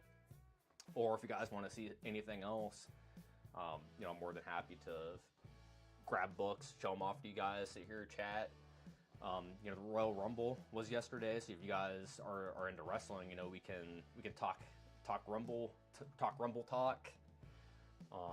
You know, you name it, man. So it's like we're just here to hang out, have fun, play some guitar. I don't know, something.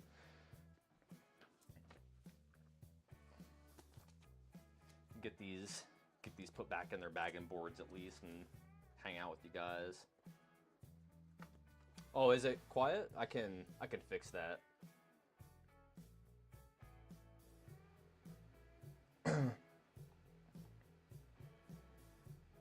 I think it's because the sliders 14 and 8.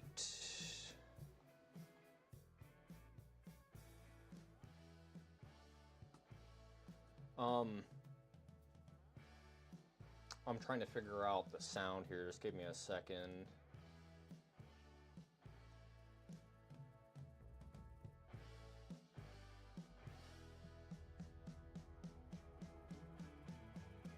Let me know if that sounds any better. I turned it up quite a bit compared to the other scene. I'm using a different microphone on this camera, so that's probably why it sounds a little different. But just let me know if it sounds okay now, if I need to change anything. But yeah, so I'm just gonna sit here and just bag and board these up real quick and see what you guys said. What do I need to turn up? Do I need to turn up the music or the microphone?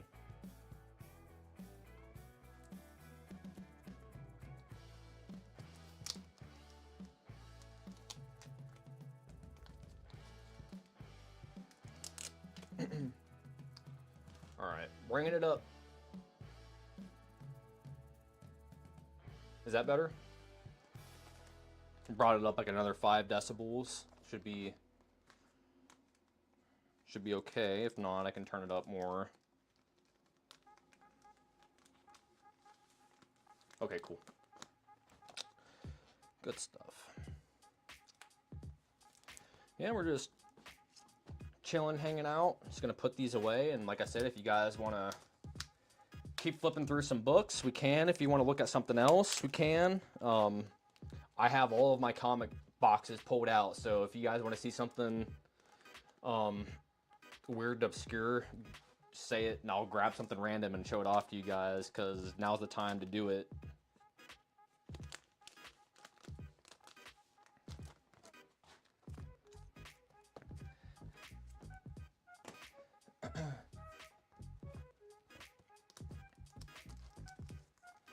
Hell yeah. Is the you guys enjoying the stream and whatnot though? I spent time yesterday trying to get all this stuff set up to where it's better for you guys, and get music going and the different cameras configured and all that kind of stuff. It took me a little bit of time, and this morning I had a pain in the ass getting it to work. Because of course it's like you do all the testing the day before and you get it to work, and then you go live the next day, and then of course it's like nothing works. It's just how it goes. But I think that I've done a pretty decent job at improving the quality a little bit, just with a little bit of changes. So I'll tell you guys what.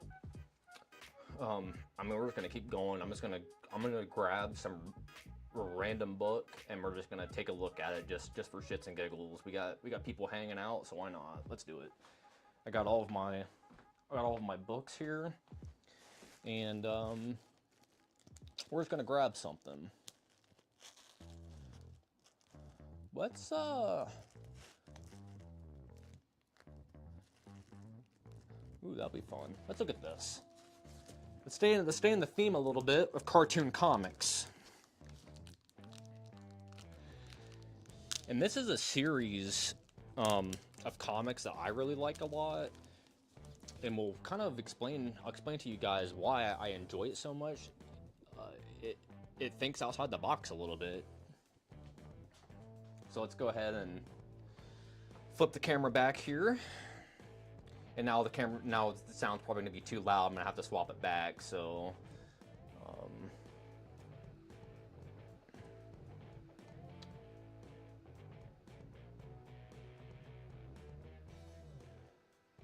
it's changing the sound. Now is the sound good now? It should be back to how it was. So let me know if it's too loud or too quiet again.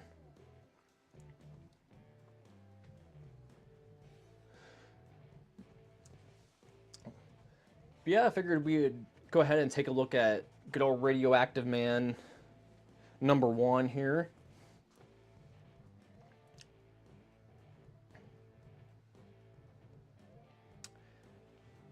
Sound good?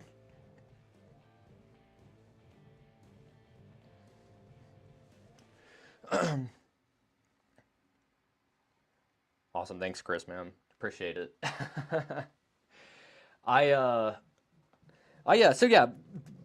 With these Radioactive Man books, I'm just gonna grab a handful of them out so I can show you guys the differences in between them.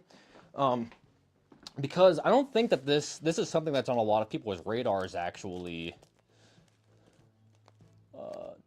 Kind of show it to you guys.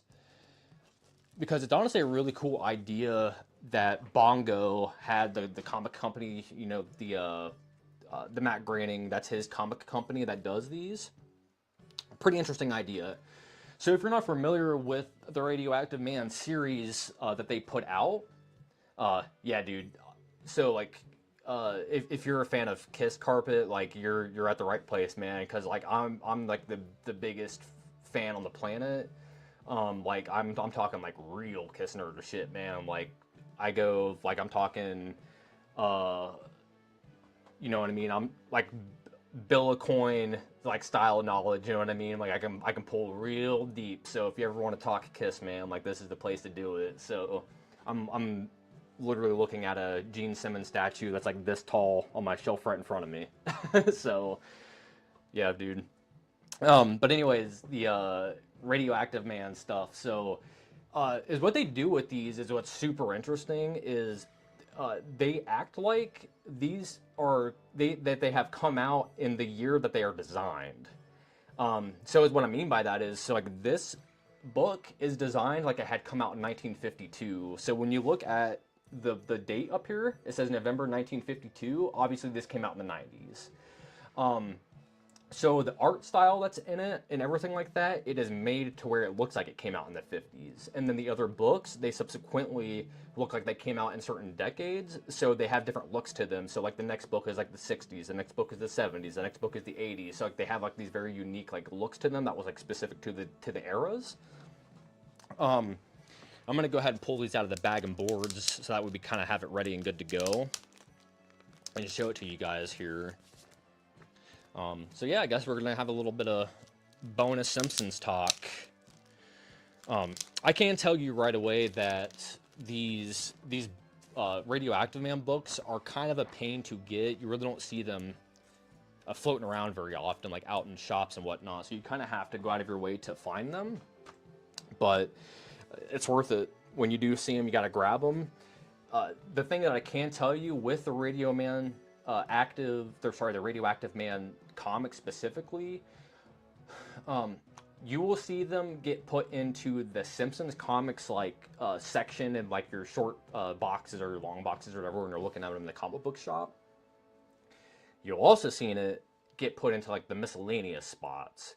So if you ever have like a comic book shop and they kind of have like that weird like independent comic section where like you're like your Dark Horses and Image, like Valiant, like your smaller companies, you know what I mean? To where it's just like miscellaneous, just companies and comics. These get put in there pretty often, so you have to make sure that you look in those. Just because, again, Bongo is obviously like a small company, and all they really make are the Simpsons comics, and they also do the SpongeBob comics, which I do have some of as well. But so yeah, they're a smaller company, obviously. So it's like they kind of get tossed into weird miscellaneous boxes like that. So you kind of have to keep an eye out for it. Yeah, I mean, there.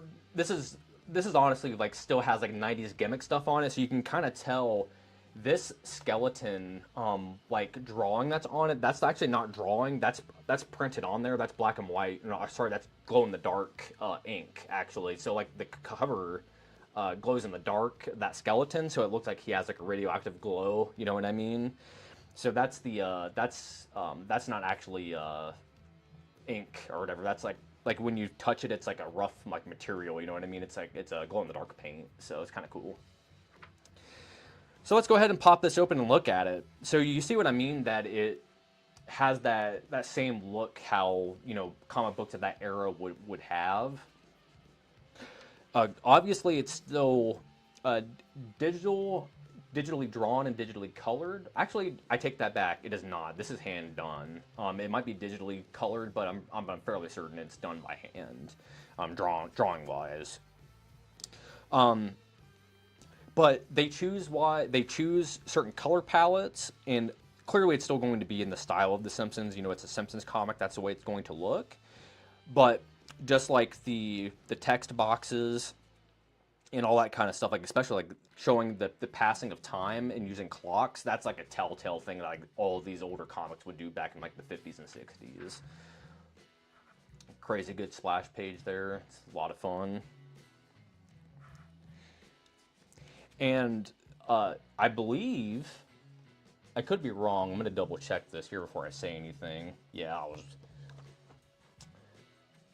I was incorrect. I was going to say I think that they even changed paper types going from book to book, but I was wrong. They do not. It's just purely just like the art style and like the coloring and things that they use.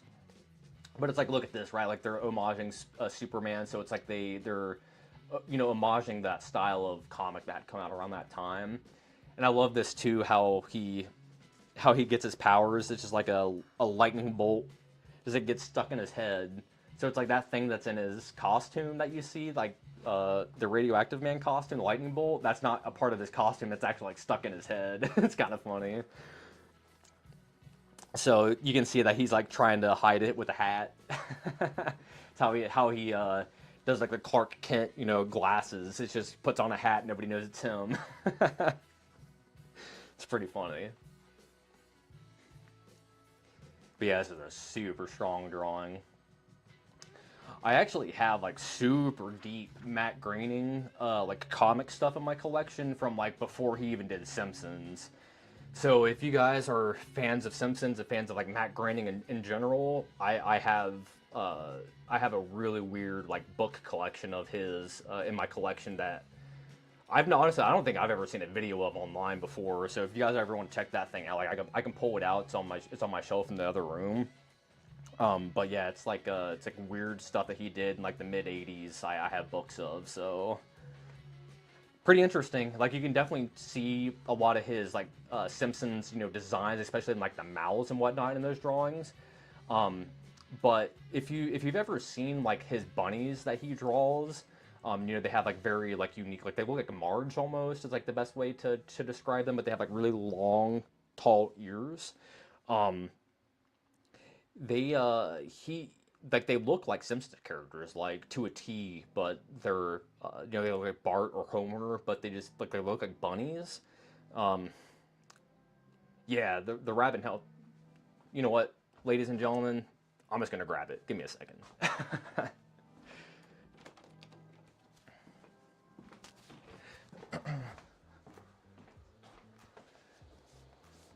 Grabbing books. Grabbing books. Um, this is what we got. This is what I'm talking about. So I have other things in my collection besides this, because it, one of the most weird, obscure things is he actually did the instruction booklet to the original Macintosh. Um, so if you want to get real nerdy on shit, that is something that you should add to your collection. I have it. It's buried in one of these boxes over here. To be honest with you, I'm not entirely sure which one it's in, but they he did the art for like the original Macintosh like instruction booklet to like explain to people like how to use the computer and things like that. So it's pretty interesting. But yeah, I mean, so this here, let's just move this here real quick. I'll just slide this off to the side. So this is a pretty interesting. I'm gonna shrink this down here a little bit. So this is a pretty interesting collection of books. So I mean, you can clearly tell. Like, look at this. Like, that's just Marge, right? So it's uh, it's interesting just looking back at this stuff and seeing what he was doing in terms of ideas and all that. This isn't something that's like super expensive. It's hard to find, I would say. I mean, you can probably go on eBay and probably snag a collection of these.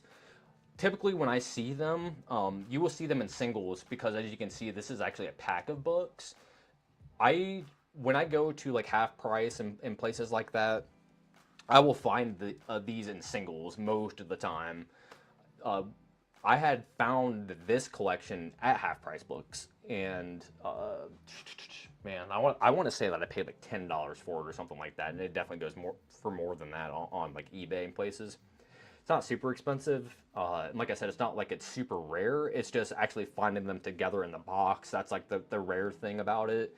Finding them in singles is pretty common, I would say.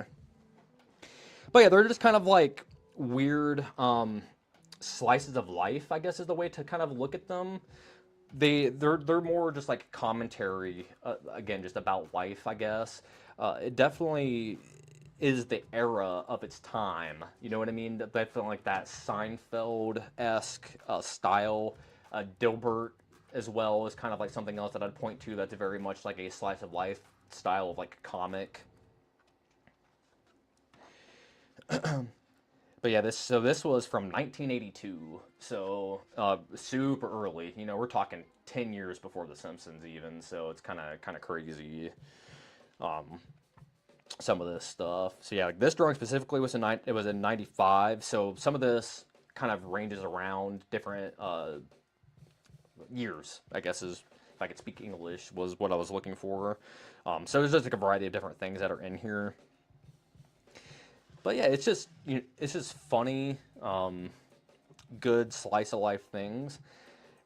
And this is like something that you actually have to sit down and read to get appreciation for. You really can't just like sit and flip through it. You know what I mean? It's not like anything that I could really comment on uh, to I guess add anything to what's here. You know what I mean? As you guys can see, there's just a lot of text, so it's just a lot of reading, a lot of funny gags, and that kind of thing that are in this. But yeah, it's just like see, it's like funny things like how you get a raise. It's like so you got yourself fired after you asked for a raise. So, you know, like I said, it's just more like commentary of just like poking fun at real life things. Is the best way to look at this. It's pretty fun. It's like if I can get this. Sorry guys, I'm trying not to ruin this book. If you drink, don't drill, and it just shows them like because he got electrocuted drilling into the wall. So stupid. It's just stuff like that. But yeah, man, it's just one of those. This is one of those things that I came across and just thought was super interesting. I'm like a super huge cartoon nerd. If you guys haven't figured that out yet, so had to grab it and add it to my collection.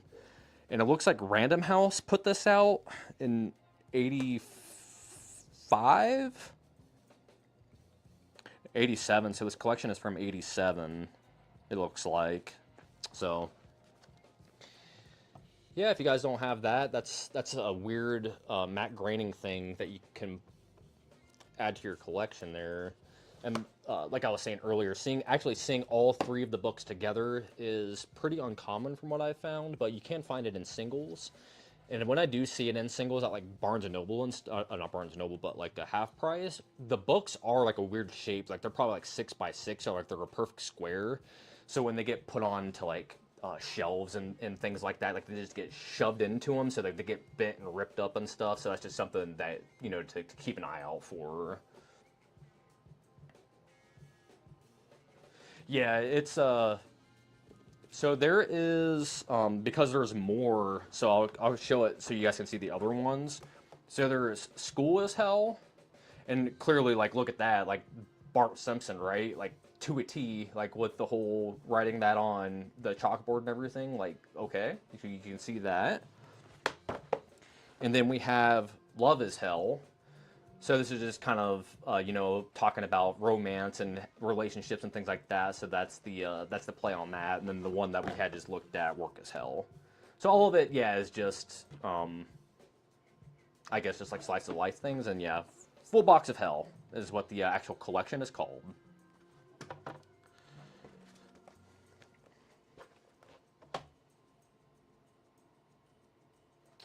Yeah, it's good stuff. But yeah, that's just something, like I said, that's just something that you guys gotta keep an eye out for, is making sure that the books are in like decent condition, because I don't know what's up with half price books, but they just shove shit in their shelves, and like they ruin books most of the time, especially comics. But half price books is kind of a there we go. They're like a weird spot to like find books like cheap, and then also like finding books that are like way overpriced. My recommendation when it comes to half price books is I don't know how your guys' comic sections look, but like our comic section is getting bigger and bigger by like the month when I go over there. But they have like the little comic pull out bins are like made out of wood, and you kind of pull them out, and they're like shelves. In between the shelves, there's like a plexiglass, uh, see-through, I guess like comic safe. I guess is like the way to look at it. So it has like a slot in the top that you can walk your fingers down, so you can look at the comics in it. But it's locked from the top, so you can't actually like pull anything out. Um, they hide gems in there, and as you guys would imagine, half price books, they hand price everything, so they don't go back and like really update their pricing very often. They have just college kids stopping and, hey, what's up, Derek? Nice seeing you, man. Um, they so it's like they have college kids working in there or whatever, so it's not like people are going to go out of their way or really care to like update pricing. So you have to go to like this section specifically where they have all of their high priced books, and you just have to look through them and buy them. I bought a copy of the Batman Anniversary, the 400. Dude, I think I paid like $3-4 for it, and that's like a $20-25 book. So it's like, that's what I mean. It's like you find deals in these places. You kind of just have to know where to look for them. It's like, don't look in the normal comics. Like, specifically look in the expensive comics and look for deals there, because 9 times out of 10 they're going to be old prices. And as you guys know, in comics, like, prices fluctuate, especially if you're buying things that can be older. They go all over the place. So it's like they stick a sticker on it, and that's the price. So if it goes down or it goes up $100, their comic is still sitting at where it was at because they didn't update it, and they're not going to check that kind of stuff. So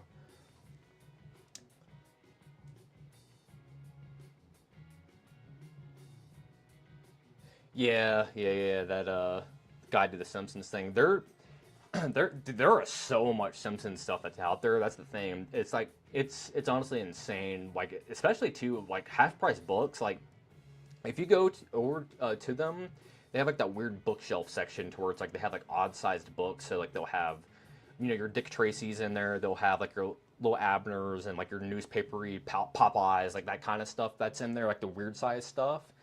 Um, you find a lot of Simpsons stuff over there because a lot of the Simpsons stuff is weirdly shaped. Like they have like little small like digest sized books. They have like the ones that we were just looking at, like weird square sized ones.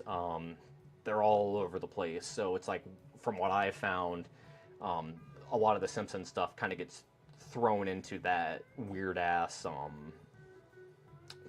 section. I don't even know what you want to call it. Weird book size section. All right, so let's go ahead and pull this back up. Just kind of finished going through this. Okay, so this is going to be a pin-up here. And as you can see, it's still in. It's a full-size poster. It's not just a pin-up. It's of Radioactive Man. I think that he's just like him kind of flying. I have another Simpsons book that has, I want to say, let's see here quick. I'm curious.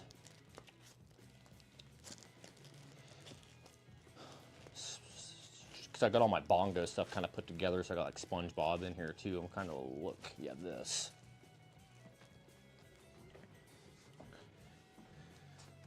So this one here, yeah, so this was a little bit of a more expensive one. As you can see, it was $20 for a single issue.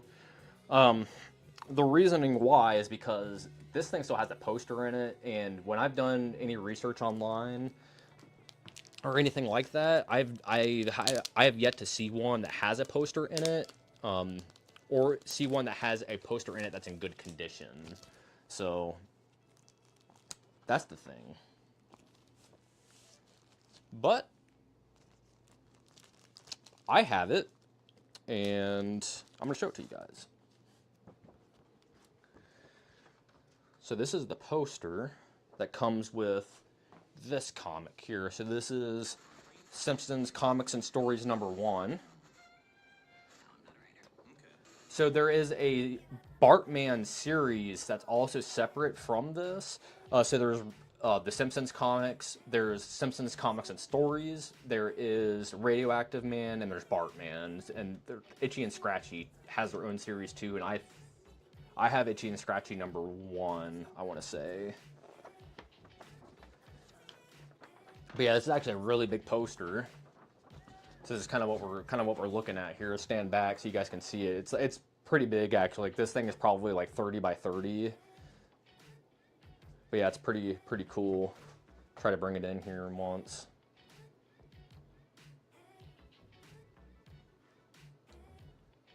Yeah, it's really cool. They actually had just Jakks Pacific has been doing like these really good Simpsons toys lately. And if you guys collect toys, like, I think that was the toy line of the year last year, was the Simpsons Jakks Pacific stuff. Like, they're very cheap, great design, great build, great quality for the price. So again, if you guys collect toys, like the Jakks Pacific toy line, like that was my toy line of the year last year. Like, fantastic. Like, I have Otto, I have Bart, Homer, and then I have a Talking Krusty up on my shelf here above me. So it's a lot of fun. They're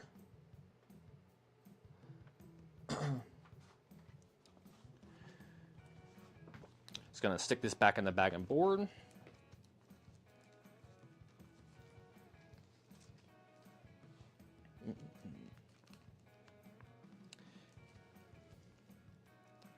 It's nice hanging out with everybody today. I hope everybody's having a good time. I got a couple people in here. I guess I will let y'all know.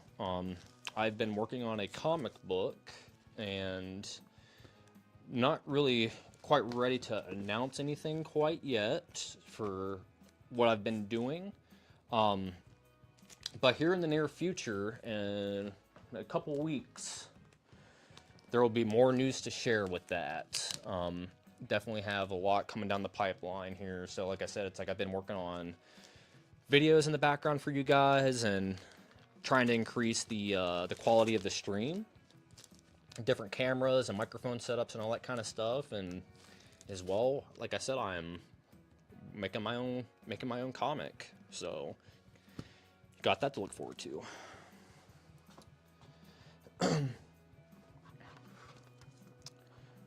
All right, I think you guys get the idea for this issue, so let's just go ahead and wow, look at this though, like how he's looking at like old EC Underground, you know, like horror comics and stuff. That's cool. It's a good throwback there. And for what I was just talking about, a little hint for you guys, making a comic, that's a hint. So do what you will with that. If you guys pay attention to a lot of what I do here, you should know the kind of books that I like. So should give you a hint on what I might be doing here, but it's going to be a fun project, that's for sure. All right, so let's go ahead and go to the next one. So this is going to be Radioactive Man. So this is, give me a second here, my camera is all jacked. I'm going to square this. There we go. So this one is supposed to be like it came out in the 60s. So it's going to have a lot of like Stan Lee, Jack Kirby sort of look to it. You know, that's kind of the direction that they were going for in this book specifically. I mean, look at it right away. Like, come on. Like, if this isn't, you know, straight from 60s Marvel, I don't know what to tell you. I love my Kirby, too. I'm a big Kirby guy. I literally have, like, a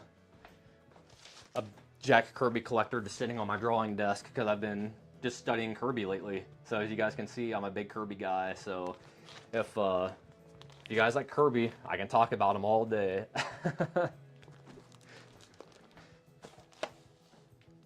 Yeah, the Kirby collectors are a lot of fun. Like, that's something that I see at the comic book, and it's a weird size, like the size of a newspaper, so I get why people don't collect them, especially for, like, you're not an artist. It's kind of like a weird, obscure thing, or a niche thing, I should say.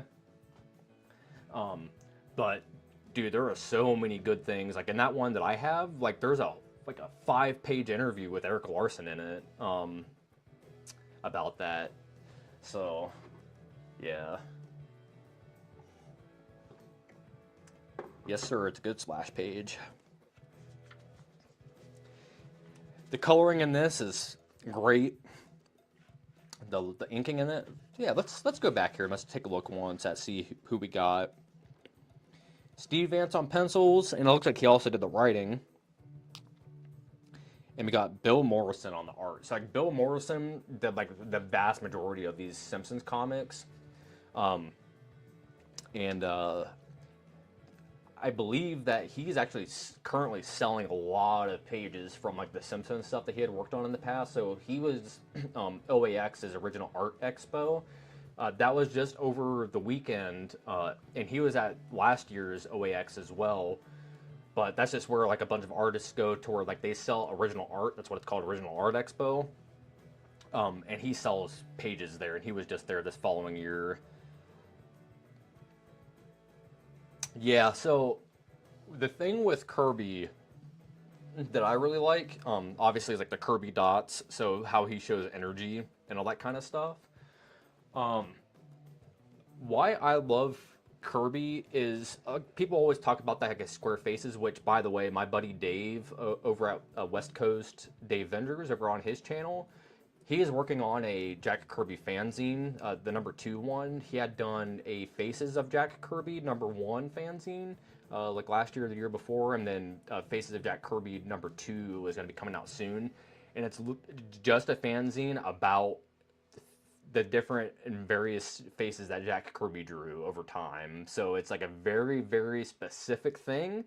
So if you're real nerdy into that shit, like I said, Dave is gonna be making that, and it's gonna be out here in the near future, from my understanding. So keep an eye out for that. That's what you're into. But why I love Kirby so much is his imagination. I think that he thinks of a lot of great ideas and puts them onto the paper. And obviously, he has his own, look and style, obviously. But the way that he, like I said, his ideas is like he just never seemed short on ideas, even until the day that he died. Like the dude was making new IP, new comic books. It wasn't just, obviously we're all aware of Jack Kirby's situation, but you see what I'm getting at. It wasn't just, hey, I'm just gonna do nothing but like Thor or like Thor knockoff comics my entire life. Like the dude like continuously made new things, and that's really a testament to the guy. And as you are all aware, again, the whole thing with Jack Kirby and getting screwed over from the industry and all that kind of stuff, it is what it is. But he, at the end of the day, the dude just never stopped growing. He continued to make new stuff and didn't just like I said, just make Hulk comics for 50 years, you know. So yet I really give the guy props for that.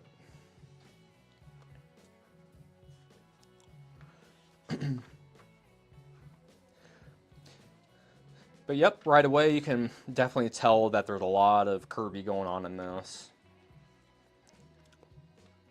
This is great. Good old Fallout Boy. So if you guys are music fans, that's where this comes from, Fallout Boy. So it's a Simpsons reference. Yeah, this is just like straight up Jack Kirby to a T. That splash page is, you couldn't get more Kirby than that. But it's still in that Simpsons Bill Morrison style. You know what I mean? That's why I love these books so much, is because it's like they do their own thing. So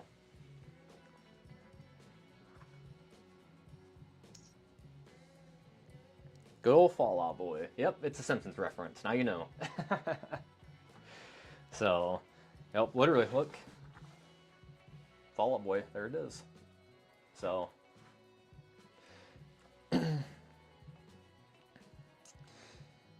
yeah, the inking in this issue is super strong. Like, the inking, like, right here is, like, crazy good, actually.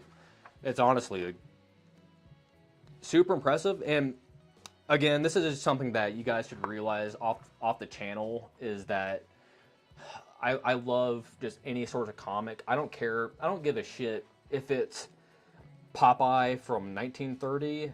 I don't care if it's, whatever, Faust or Elizabeth Bathory. I go the whole spectrum. So you guys will get everything and anything and everything here. And I believe that that is a strong suit of the channel, is because we get such a variety, and you get to see different things and kind of compare how people make different things in different comics. It's like, on what planet should a kids comic look this good? You know what I mean? It's like, and it should. It's like, why shouldn't it look that good? Like, but people look at kids comics and they look down on them. That's what I'm trying to make a point at, is that they get frowned upon. And I think it's kind of stupid, to be honest with you, especially when you're looking at ink jobs like that. Like, that is a 10 out of 10 ink job right there on that work. It's crazy how good it is, actually.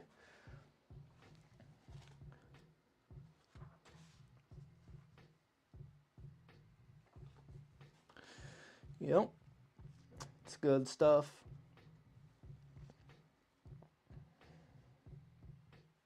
This is cool how he's kind of walking away and he's got like the fire footsteps behind him. It's a good effect.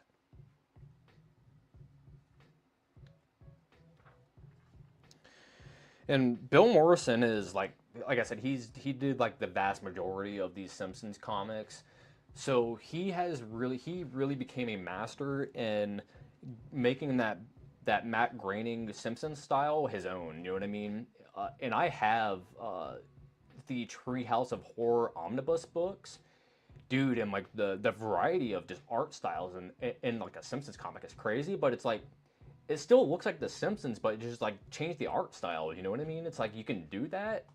Um, and like those Treehouse of Horror books are like crazy good. Like they're insanely good. So again, this Simpsons comics, don't sleep on them, man. It's good shit. Yeah. Poco is good stuff.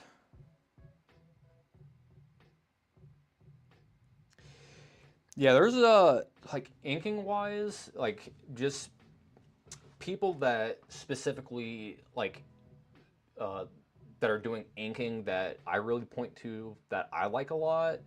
Um, James O'Barr of The Crow is probably like one of my top guys. Sam Keith inking is like crazy good. Um, I would say like Mignola, but at the same time though, like a lot of times nowadays, especially like Mignola really isn't doing his own inking and all that kind of stuff. He's kind of like having other artists do his stuff for him. He's more just doing the narrative, which is fine. Uh, he's in that boat, so he can do that. But yeah, I think my favorite like inking style or person that just does like ink is probably like James O'Barr. Tim Vigil too is like somebody who I really point to inking wise that I really look up to. But yeah, if you guys don't know Tim Vigil, like look up Tim Vigil and look at his work. I mean, obviously, like if you don't know Faust, that's the thing to point to. It's extremely graphic. Just full warning, like we're talking full on, like it's basically gore porn to be honest with you. Um, but the dude, like nobody draws better than than Tim Vigil, and nobody inks better than Tim Vigil. Like the dude is just insanely good. Yeah, of course. Yeah, Bill S. and Klaus. I mean, Klaus Janson is somebody who's up there for me too. I mean, Daredevil. I mean, come on, right? You can't go wrong. I have the Miller Klaus Daredevil omnibus, and actually I just looked through that recently, probably a month or two ago, and yeah, dude, that's a good point. Just Klaus is just like crazy good. Very unique, that's for sure. And yeah, just Sankowitz. What can you say about him? If I could, but I can't. The back of my laptop actually has a big Sankowitz sticker on it. It's just his last name in like a dark, like black metal font, you know? So yes, I'm a fan.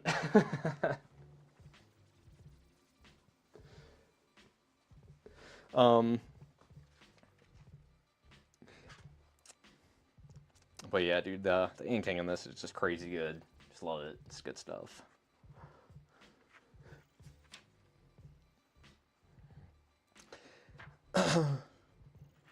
Yeah, just look at that page. It's so good. It's a good page. Yeah.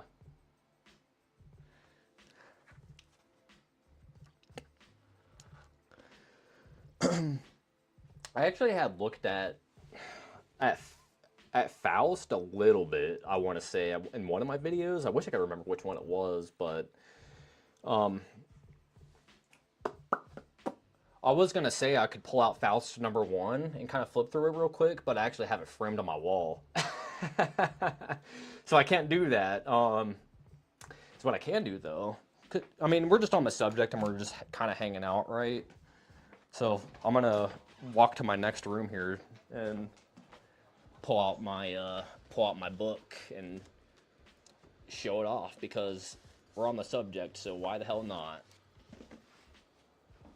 We're chilling, baby. We're chilling. Yeah, dude, I'm having fun. So we're just gonna keep hanging out. I was only gonna stream for like an hour, and I was gonna work on other stuff. But hey, we're hanging out, guys. So we're just gonna keep chilling. We're just gonna be talking comics. All right, there she is. This is oh, I remember where I showed this off at. This was in my whatever you want to call it, my year wrap up video actually, because I had acquired this last year. So you can still see this. You still can find this floating around in the wild, but um, they will be marked up just so you're aware. Like I think this was like a $60 book. Yeah, $60. Um, I want to say you see this thing for like $80 to $100. Um, However, I have seen this in comic book shops, like brand new, still on the shelf, and more often than not, they will be either polybagged, they will be paper bagged, or they will be behind the counter. Because if you guys already don't know what's in this book, there's stuff within this book that like kids probably shouldn't be looking at, right? So it's like that's understandable. Um, but just so you're aware, it's like sometimes like they can kind of be hidden because there's a comic book shop that's like I don't know, like 45 minutes away from here roughly. And I had seen it in there probably like a month or so ago, and they had it paper bagged. And like the paper, like the book was sitting on a shelf, you know, like this, like a normal book would be, but it was paper bagged and they didn't have it labeled on the spine. So like you would never even know what it was unless you grabbed it and pulled it out. And on the front, it just said like they wrote Faust 18 plus on the front. That was it. So it's just kind of like, okay. So then you kind of knew. Um, but the thing with this book specifically is that Faust, they never really did anything with it, right? It's like Tim Vigil did Faust, and then it came and gone. Like they had other series that they had done, like they did Book of M, and there's another one, it's like Sigma, something I can't remember what it is, Blood Sigma or something like that. But they this was a collection they have done, so you know, this is just like influences that I wear on my sleeves, guys. You know, it's not something that I'm afraid to admit. It's like cartoonist kayfabe crew is like people who I look up to immensely. You know, Jim Rugg especially. It's like he's helped me a lot in my art career.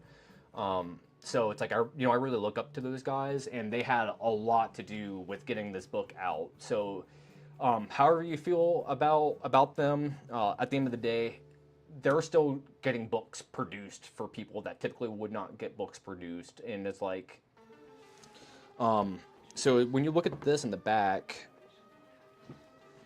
so it's so we got Ed Piskor, you know, from Cartoonist Kayfabe, as you can see, and it's basically like they're talking about how the book came to be and how they pushed Tim Vigil to put this out, basically, because he didn't really want to do anything with it. Tim Vigil was like hard on money. He had a lot of health issues. He needed help, and basically they were like, "Dude, like people fucking love Faust. Like, why don't you do anything with it? Like, do something with it." And he did, and it basically saved his life from like uh, financial ruin, from his health issues, and so on and so forth, just from this book. So you know what I mean. But this is a I guess like a fan image that Jim Rugg had done. Definitely can tell, like especially in the eyes. Jim Rugg has the Kirby eyes. Clearly it's plain as day. Like it's when you, especially when you look at his Hulk stuff. I mean, it's a grand design, like Kirby through and through. And when Jim draws in his own style, it's like the eyes are just straight up from Kirby. And that's what happens when you draw. You know, when you're doing art, it's just kind of like you pick things from certain people that you like and you kind of pull them. It's like my feet, how I draw feet like Eric Larson, just because I saw how he drew feet. I'm like, ooh, that's a good way to draw feet. So that's just kind of like how you do it. Same thing with ears. Like I saw how Eric Drawson, Jesus, Eric Lawson, I can't even say his name. Eric Larson, Lord have mercy. How he draws ears, because like obviously ears are very hard to look at and draw because they're very distinct shapes. So if you don't do it right, it's gonna look fucking weird. So how he draws ears, I stole it. So yeah, English ain't my first language. No. Okay, so we're talking about inking, and we're going to get back to the Simpsons comic, but we're just kind of on the topic of inking, so that's why I brought this out. Tim Vigil's the master, man. It really comes down to it. Again, this is just like, look at these buildings. Like, holy shit, man. And if you ever see his perspective lines on like his original papers, they are insane.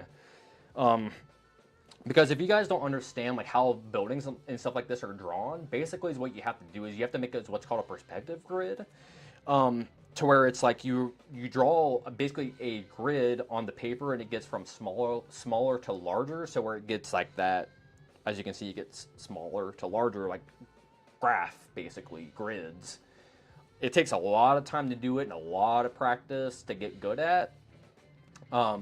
I can't do it personally, and to be honest with you, I don't even know if I ever will be able to draw perspective lines. Some people don't have to, because you can draw from imagination or scale, and that's how I work. I just work off a scale. Um, I just look at something that I'm drawing, and then I kind of like, just use my imagination of like, this is how big it should be compared to the other object in the room. So just kind of like, that's just what I base off of, is just my imagination. Some people can't do that. They can't draw off imagination. They have to use perspective lines, and that's how you get buildings like that. So, but yeah, as you can see, it's just like Faust is just super graphic. It's just sex and violence, but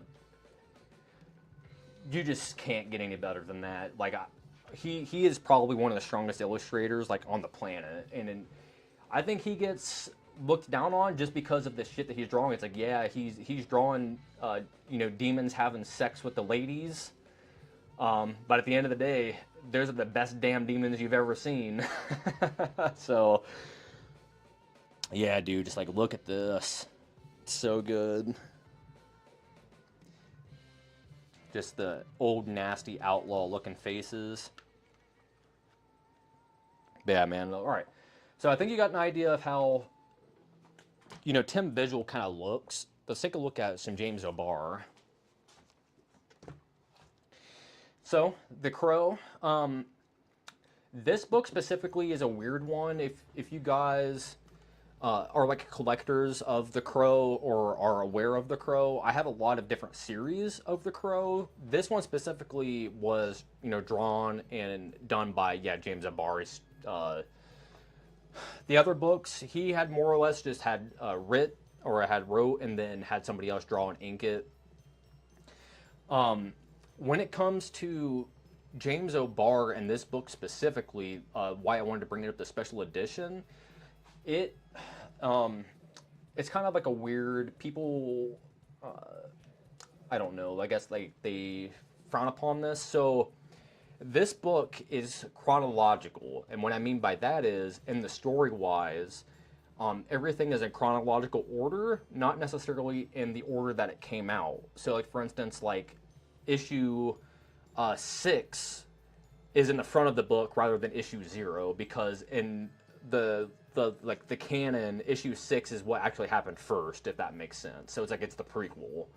So it's kind of like how this book is laid out. So like they took the issues and put them in the book, how the story kind of pans out, but they're not in the book how they were released. So some people kind of like miff at that, which it is a little jarring when you look at it in the art, because you can tell like he had grown as an artist. So it's kind of like some of the pages, like in terms of the growth, is it's weird because it's like the drawings aren't as good here, but they're better here, and I think it would have been better in terms of like the design of the book to have it to where maybe it was how it was originally released.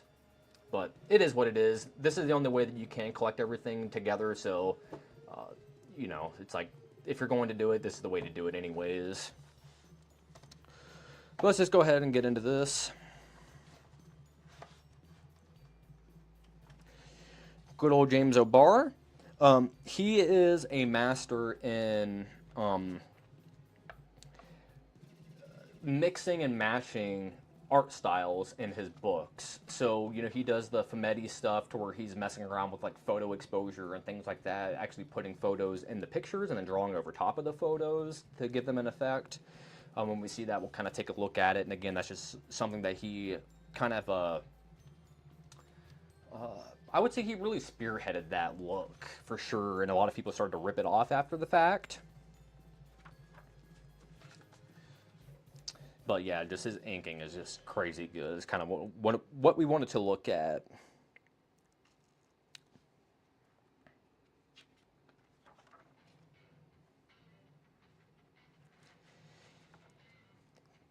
Yeah, James O'Barr is the big influence on me, that's for sure. The ink splatter, especially like back here, just like this effect.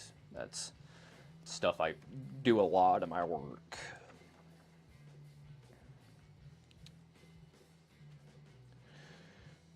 Wanted to find a picture of like the Fumetti stuff. Let's see if I can find.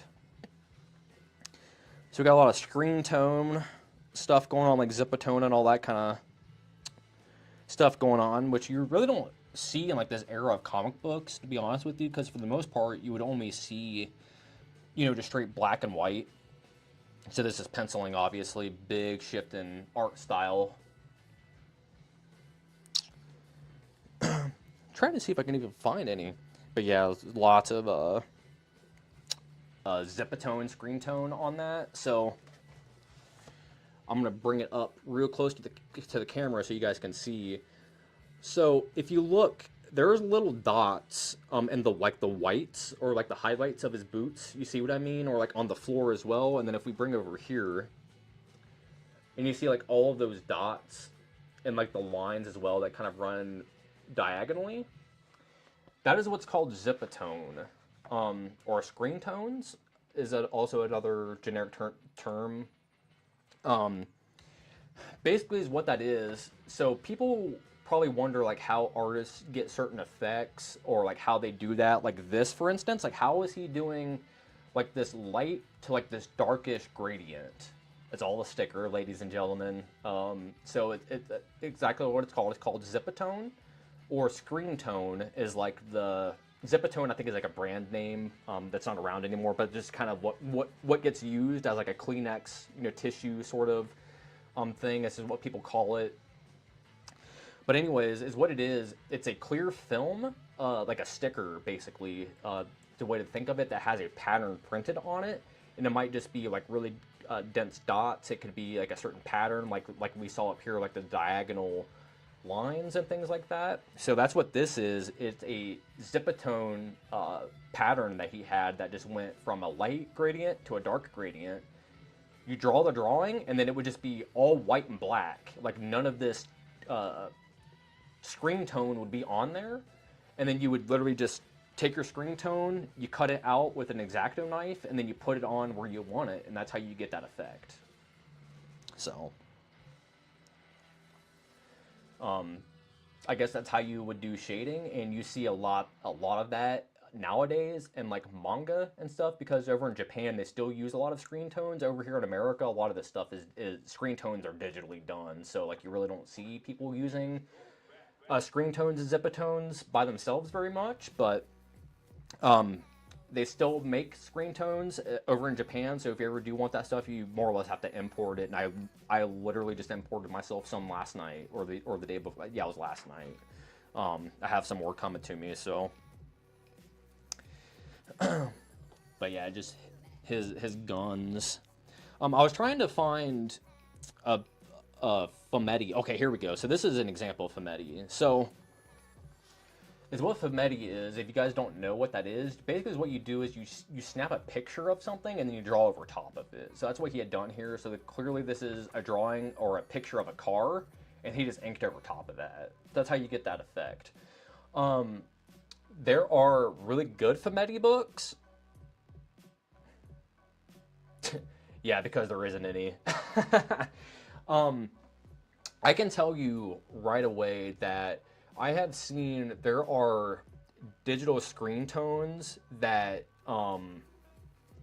people have taken, like the like the leaders junior screen tones and stuff, and have scanned them in and had made things for like Photoshop and whatnot to like put them in on your files, and they just don't look right because it's like you can like stretch it and whatnot, and it just looks weird.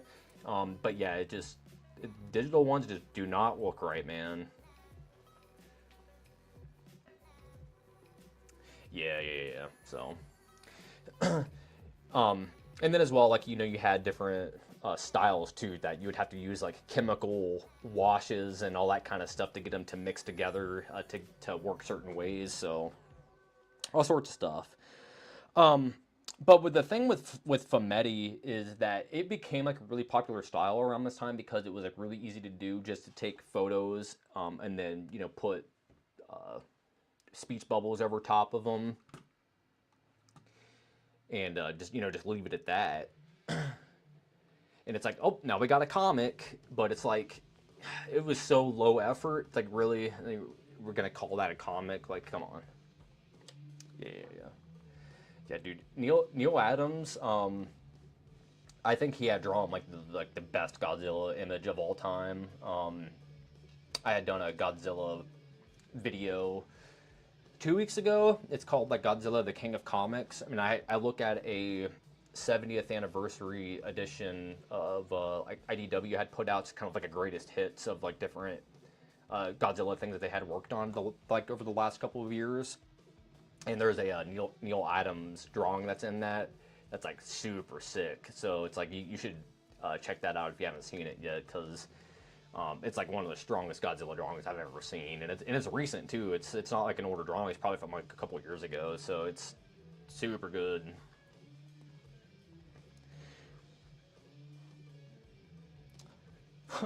Holy shit! The license plate says Godzilla on it. Can't make that up. That's awesome, man. But yeah, like this, like, you know, dark, gritty, just like outlaw, you know, stabbing people, doing lines of coke sort of comic. You know, that's up my alley. You know what I mean? So that's the kind of stuff that I'm doing.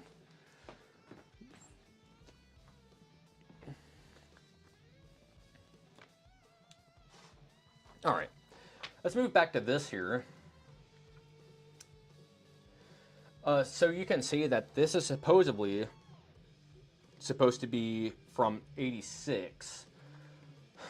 I think that they had done 6 issues of this, and I have, what, 3 of them?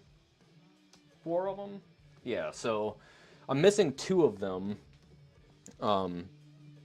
But yeah, so I think there's six of these like radioactive man, like, I don't know what we want to call them, like throwback issues, homage issues. So yeah, this one is supposed to be more like 80s comics. I kind of wish that to make it more into like that 80s style, it was just like straight black and white, kind of like a black and white indie comic. But if you guys don't see the influence already just from the coloring, it's Watchmen, right? So this is kind of the ripoff that they're going for is Watchmen. The coloring in Watchmen is like one of the strongest suits of that book, in my opinion. People always talk about the story, and obviously it's like it's Watchmen. Like, what more can you say about it? But the color palette in Watchmen, to me, is like that book's strongest suit. Like the like darkish purples and blues that it has, and in contrast to like Dr. Manhattan, it's crazy good. I actually, let's see. I'll show this to you guys. I don't know how well this is going to show on camera, but this is, if you don't know who Alex Pardee is, how you spell his last name, it's Pardee, Pardee. This is a drawing of his that I have of Watchmen, as you can see. Sorry about the glare. I'm trying to show it off the best way I can here for you guys. But his art is sick though. Like if you guys, I think Dave Gibbons did colored Watchmen. Yes.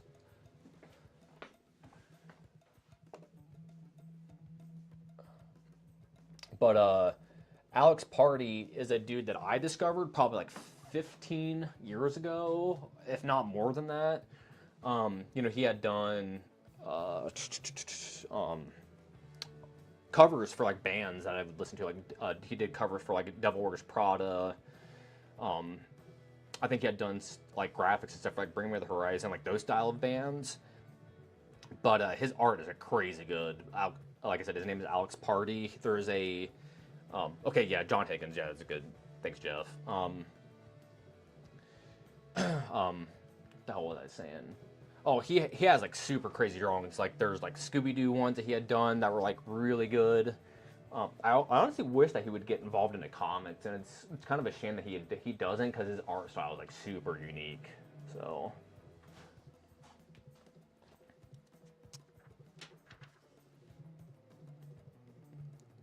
But yep, just like the pastels, pinks, and everything like that. So good.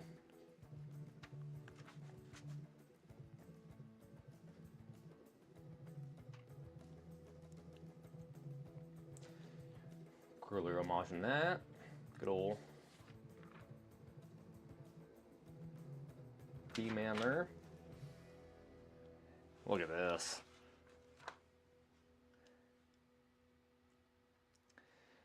It's a pretty good splash page, I'm not gonna lie. It's just, you know what I mean? It's just basic things like that. Like, hey, we're just gonna straight up just Dark Knight Returns this. But yeah, it's a good drawing. It's a good drawing.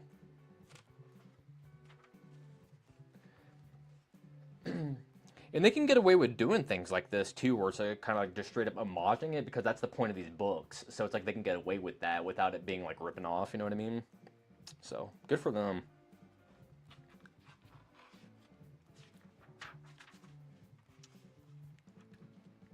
It's funny, this little monkey dude down here. Yeah, this is like these TV hosts and stuff from like Dark Knight and all that. I think that is such a good idea. And obviously a lot of people have ripped it off since, right? So it's like, what more can you really say about it? It's just, it's one of those things that it's like, it's so basic. It's like you slap yourself in the face that you didn't think of it first. Obviously, like, Frank Miller was doing this stuff back in the 80s, but it's just like one of those things. It's just like, it's such a basic idea that it's like surprising that nobody had thought of it before him, and it just works. It's just like, hey, let's just put news anchor news anchors on here. That's just it. Yeah, pretty much.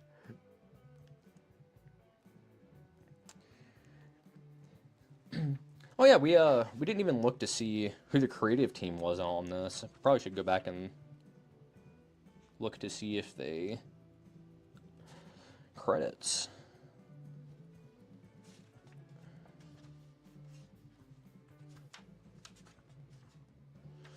So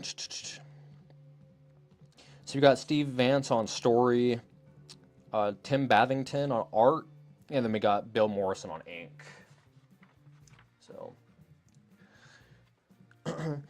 which is kind of like surprising to me, because it's like I could be able to pick out Bill Morrison's inking, like we were literally just talking about that, like out of a stack of other inkers, and this just doesn't look like Bill Morrison's work to me. You know what I mean? Down here a little bit, I can see it, I guess. Because his line variants, he still does like fat lines, even on like lines that should be like typically would be a little skinnier. You know what I mean? So yeah, it's good stuff.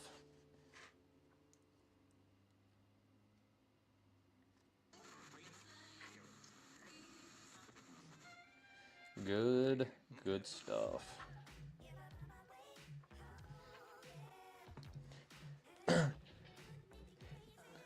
Yeah, this issue has a lot of exposition in it. I mean, obviously, why wouldn't it? It's a it's a Watchmen homage, so it has a lot of talking.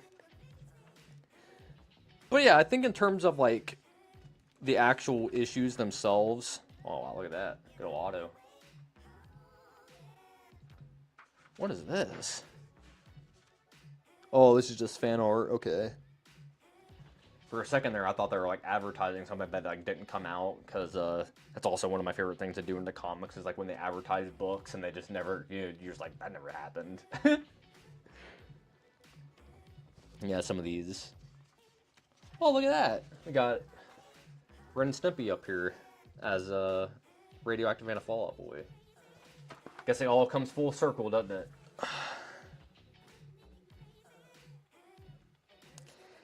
That's something that I miss about these old books. I kind of wish that new companies would still do that, where they put in,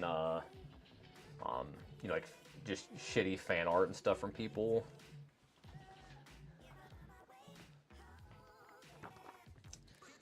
How are we doing out there in chat though? We all hanging out, doing good still?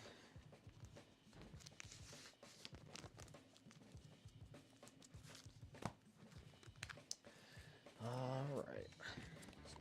Just bagging these bad boys back up here real quick.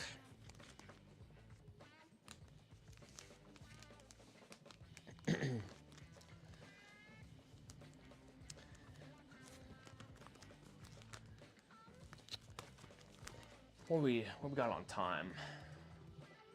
Yeah, dude, Bongo, they made great stuff. Hey man, we're on my topic. We're just gonna go. We're just gonna full send it. Let's pull out some Bongo stuff and just look at it.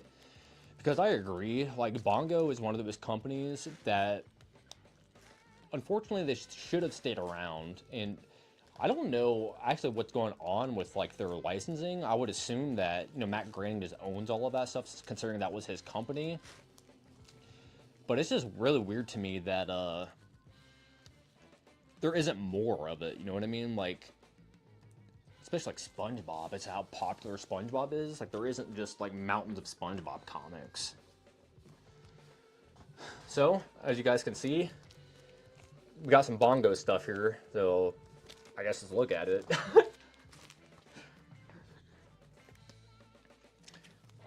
We'd actually looked at 2 of these in the past, I believe, actually, because this one specifically I remember pulling out to look at it because there's there's a Bissett drawing in this. It's like, hey, let's have Stephen Bissett of all people draw a SpongeBob comic. And again, it's like we're coming to a theme here. It's like people sleep on kids comics, and it's like they're just a fucking Stephen Bissett story in the middle of a SpongeBob comic. Like, you know what I mean? Like, come on.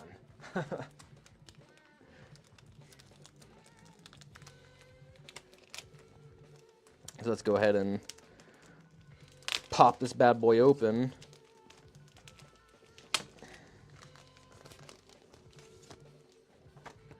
Nope.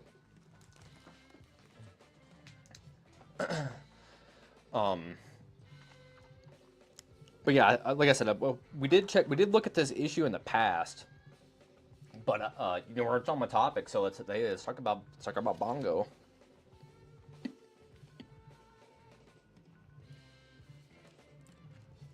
I really like this. I like that that two-tone coloring.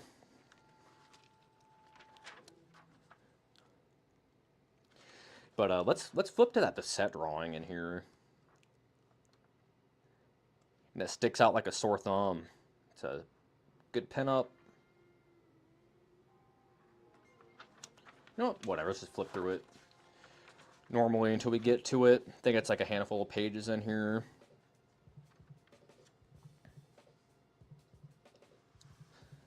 Yeah, so you get like different. It's like an anthology book almost. It's like pretty good.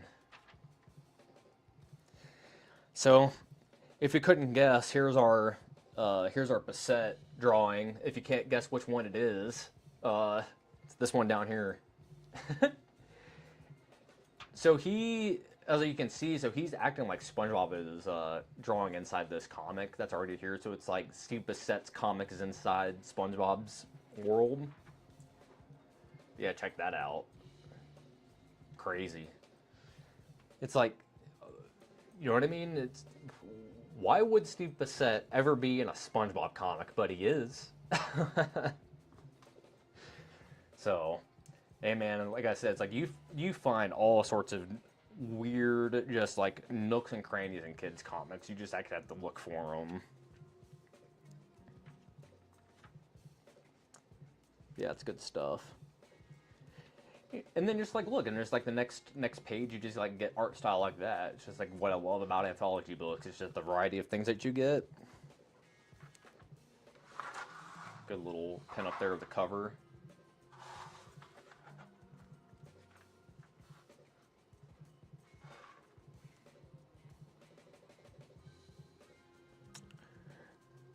This is really cool. This dude's drawing reminds me of a Crumb a little bit, or Crumb kind of has that dingy, gross kind of look, especially like here, you know what I mean? A lot of our Crumb. And like the phallicness too of like the nose. It's like our Crumb to a T.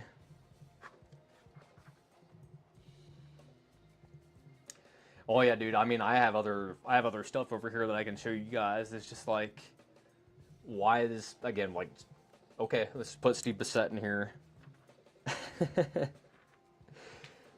I never see these SpongeBob comics like out in the wild, so it's like when I do see them, I buy them. I don't even think about it. I just snatch them up right away because it's like you just never see them.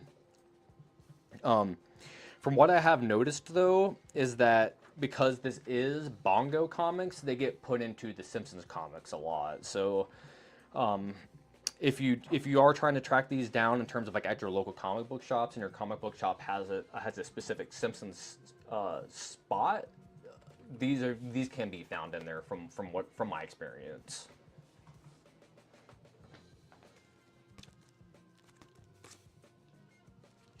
Let's go ahead and grab another one here.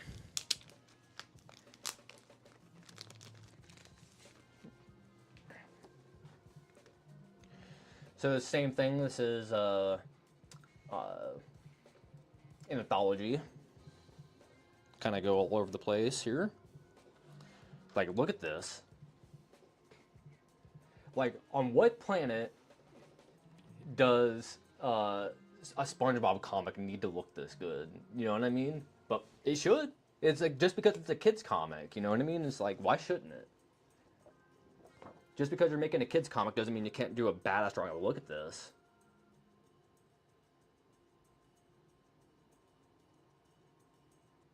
Crazy.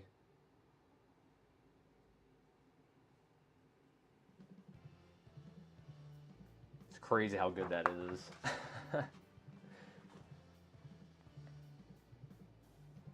Oh yeah, that could be it, Jeff. To be honest with you, it's a good point. Got a nice lot of tidbits, but see, it's like, you know what I mean? It's it's a SpongeBob comic, but it's so good. Yeah, dude, it's crazy. Like this drawing, especially, like that is really good. But I mean, at the end of the day, though, it's like probably a SpongeBob comic probably should call for good comics, because it's like, let's be honest here, like SpongeBob isn't just a good cartoon; it's like one of the greatest shows ever made, right? It's like I'm not. That's not just my age speaking. You know, growing up watching SpongeBob and things like that.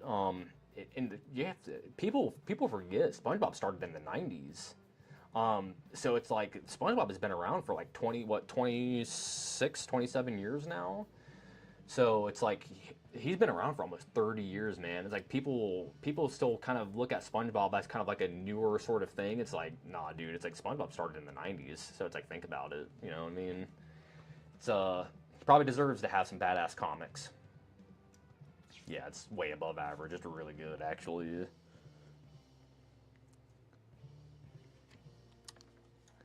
So yeah, let's see who we get here next in this book.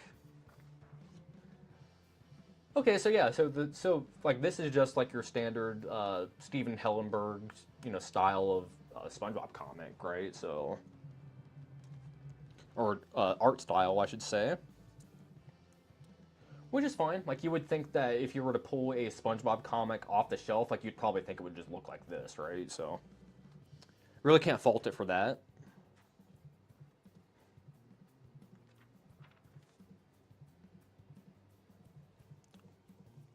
Kind of got the same thing here. So we got Jacob Chabot again. He had done the pinup on the last issue we were looking at.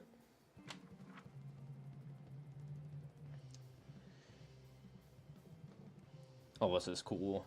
It's kind of like showing the rundown of like a network TV show. So we got, Simpsons and GI Mermaid. Or not, did I say Simpsons? I meant to say the Flintstones. Lord have mercy. Which, ladies and gentlemen, as you as you can see, this has kind of been a running thing here. I have a bunch of Flintstones comics too. So, like I said, dude, I'm like real into cartoon stuff. So there's a lot of Simpsons comics that are very good, actually. Same thing. It's like they're with these Simpsons books and these SpongeBob books, like the art styles are all over the place. The Golden Key books that Flintstones, or sorry, the Golden Key Flintstone books that came out in like the early '60s, mid '60s are like crazy good. I mean, um, I think it's in this box. Let me see.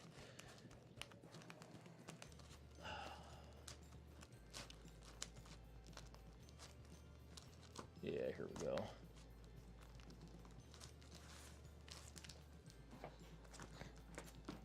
So like this Flintstones book, I have 2 Flintstones books that I think that you guys should probably try to track down.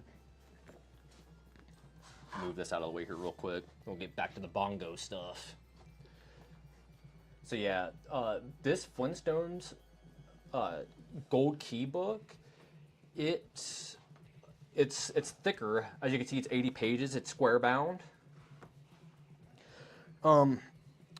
Dude, just the art in this is just so good. It's like that 60s painted, like matte paint style, you know what I mean? Like this is one of my favorite things in my collection, just full disclosure. It's like I like it that much. I'm a big Hanna-Barbera mark. If you guys don't know, like Space Ghost is like one of my favorite all-time characters. So like the 60s cartoons, especially the Hanna-Barbera stuff, I just eat that shit up, man. What's crazy about this, and if you guys are well versed in your gold key licensed comics, as licensed comics are, they're very hit or miss. They can be very bad, they can be very good. The thing with gold key is that the quality is all over the place. I'm talking like their print quality, their QC was terrible. There's just no other explanation. I mean, there are kids comics. They're making them as cheap as humanly possible to get them out to sell to kids. Yeah, exactly, Toth. I mean, when it comes to Toth, I know a thing or two about Toth. So I got this fat ass Toth book. See? So it this Toth book, if you don't own this, like, and even if you're not an artist, like, this is something that I think that you should own, especially if you're a fan of cartoons. This Genius animated book is amazing, dude. There is so much stuff in here. So you like behind the scenes stuff with Hanna-Barbera, as you can see here, and like there's so much stuff in here that like just doesn't get used even to. Yeah, 80 pages for 25 cents. Could you imagine? Like that would never happen nowadays. Even here, like cell art animation and stuff. Yeah, dude, it's the best. I do a full flip through of this book. It was like, dude, I think maybe like the second or third video I did on the channel. So this would have came out like around like October time frame last year, I want to say. It's called the Steve Rude Super Special. The audio quality on it isn't the greatest, so you kind of have to like crank up your volume because it was like, hey, I was just first starting, kind of figuring things out. But anyways, the video is still watchable, I think. I do a whole flip through of this book, so if you guys want to check that out, feel free to go for it, because Steve Rude is my all-time favorite artist. Literally right here is a Steve Rude drawing on my wall, so I'll show it to you guys.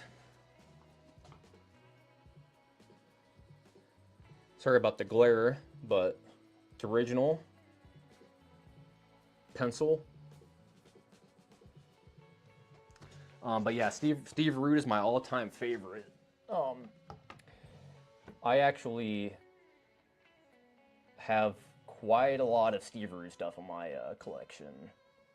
Like a lot of Steve Rude stuff, actually. So I'm just gonna put this back on my drawing desk here quick.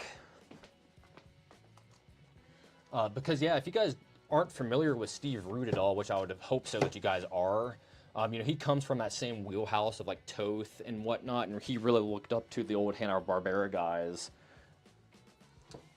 Literally, this. See what I mean? So this is like Steve Rude's sketchbook from a couple years ago, and you know what I mean? It's like Toth. So I honestly think that he is way better than Toth, and I talk about that in my video that I had done, that I think that Steve Rude eats out Toth's lunch. You know what I mean? Like, he's that good. Because my thing with Alex Toth is that he kind of was stuck in his ways to where it's like you would look at an Alex Toth drawing and you've seen every Alex Toth drawing, you know what I mean? I don't think that's like really like a fault. It's just his style, as opposed to somebody like Steve Rude, where they're constantly growing and trying out, you know, hey, I'm gonna do painting, I'm gonna do penciling, I'm gonna do charcoal, I'm gonna do watercolor, I'm gonna do this. So he's just all over the place. So yeah, yeah. It is underwatched, and I've actually I have a lot of interaction with Steve. There was a man. I wish I had the link saved to the video, but he had done um, a walkthrough of nature drawing. It was like of a camel, and he had to run a contest actually to see who could draw the best camel. I've never drawn a fucking camel in my life, man. Like, but I was like, screw it. I'm gonna see if I can draw a camel and submit it. I got second place. I mean, I take that. I take that as a W for never having to draw a camel. You know, so that video is up on his channel. Like I said, I wish I knew which one it was specifically. I can't remember, but it's up there somewhere. So if you guys want to track that down, go for it. He shows off the drawing and everything, so it's there.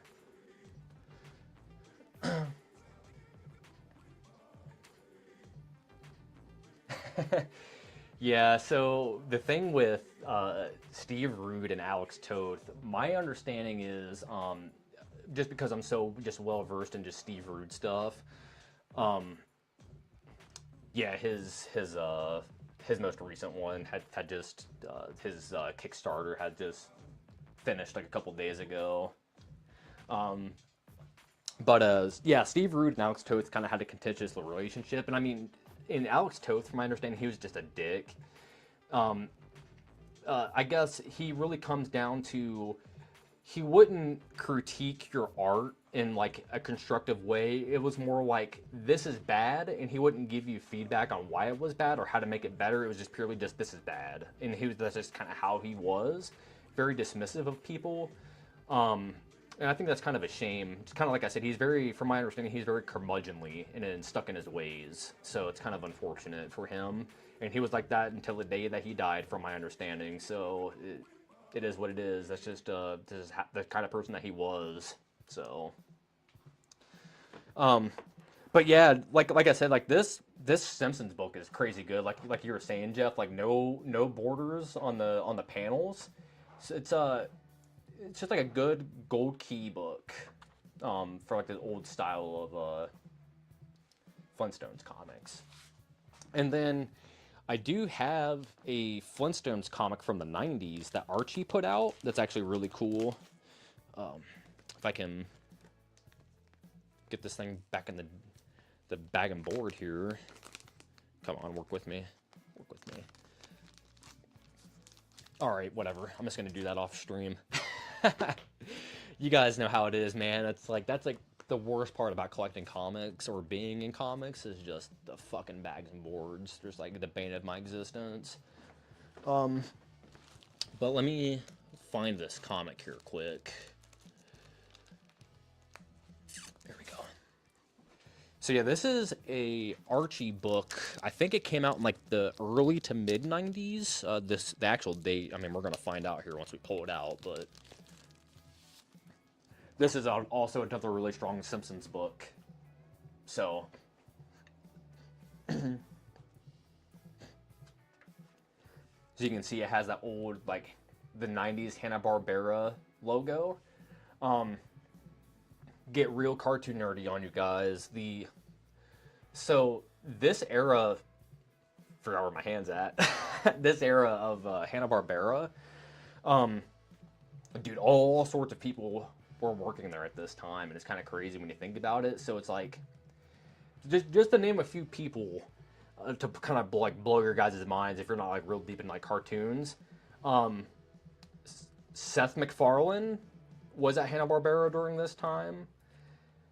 Jenny T, his last name, man, the Russian dude that Dexter's Lab and all that kind of stuff. I'm not gonna butcher his name, but he was at Hanna-Barbera during this time. Uh, Craig McCracken was at Hanna-Barbera during this time. So it's like, dude, it's like 90s Hanna-Barbera talent was crazy good. And people don't even like really realize that Seth MacFarlane was like there because his claim to fame obviously was Family Guy, but he had worked on Cow and Chicken. He had worked on Cartoon, a couple other things as well, but Cow and Chicken was like his main thing. I even want to say that he had done a pilot show.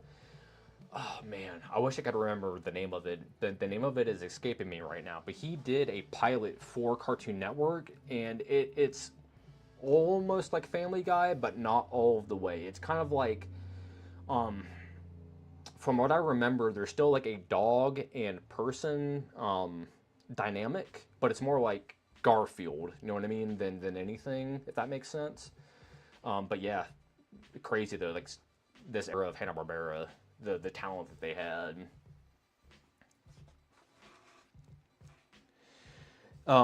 So yeah, right away, it's just like just the boldness of the lines of the drawings are really good. So we got okay, yeah. So this is exactly mid '90s, '95. Can't get more to mid '90s than that.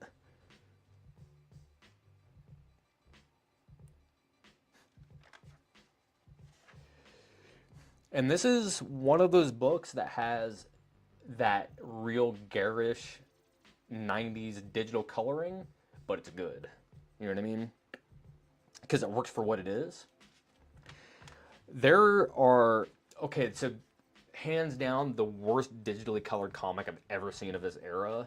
And if you guys haven't seen it yet, like you should probably go take a look at it. It is the Jurassic Park books that Topps put out, specifically the anniversary one. It's a bright pink and like green cover, and it just has like the Jurassic Park logo on it, like the like the yellow and red colored Jurassic Park logo, and it says like Jurassic Park on it. Like I said, I think it's the anniversary number, the first anniversary, so it's anniversary number 1. I want to say is the issue number. But dude, you gotta flip through that and look at the coloring in it. It is terrible. It like the brightest neon green you can possibly think of, like digital wise, and they just like grab their little eyedropper and just like paint bucket everything on their program and just fill it in. It is like the worst colored comic I've ever seen. It's terrible, and I'm pretty sure that at some point in time, oh dude, it's bad. Yeah, Jeff, it's bad. Like, what I'm talking, it's like here, just as an example, just because I have it in front of me. So if you guys are into toys, and again, it's like obviously I do toy stuff on the channel too. If you guys are into G.I. Joe and you're into Ninja Force, that Jurassic Park comic is the Ninja Force of comics. Does that make sense? Just neon nonsense. You know what I mean? I honestly owned it like a couple of months ago because I was just flipping through comics at man, where did I buy it at? Half Price Books is where I found it. And I stopped and I saw the cover and I was like, I've never seen this before. So I pulled it out and I looked at it and I was like, oh, this is, like it looked cool. So I snatched it up and I took it home. And I remember I just opened it up and I looked at it. I'm like, this is like one of the worst comics I've ever seen, like colored wise. Closed it back up, stuck it back in the bag and board, and then like 2 weeks later, I took it straight back to Half Price Books and sold it back to them. Because believe it or not, I tried taking it to my local shop. I tried taking it to the other 2 shops that are in the area, and nobody would take it. And it's not like it's a cheap book. It's like a $10 to $15 book roughly. So it's not like it's like a dollar comic that like people aren't gonna like, comic shops don't want that shit laying around because nobody's gonna buy it. But it's just like anytime I ever show it to people, like they just be like, nah, I don't want to take that from you. And like the only place that I would take it was the place that I bought it from, which kind of goes to show you.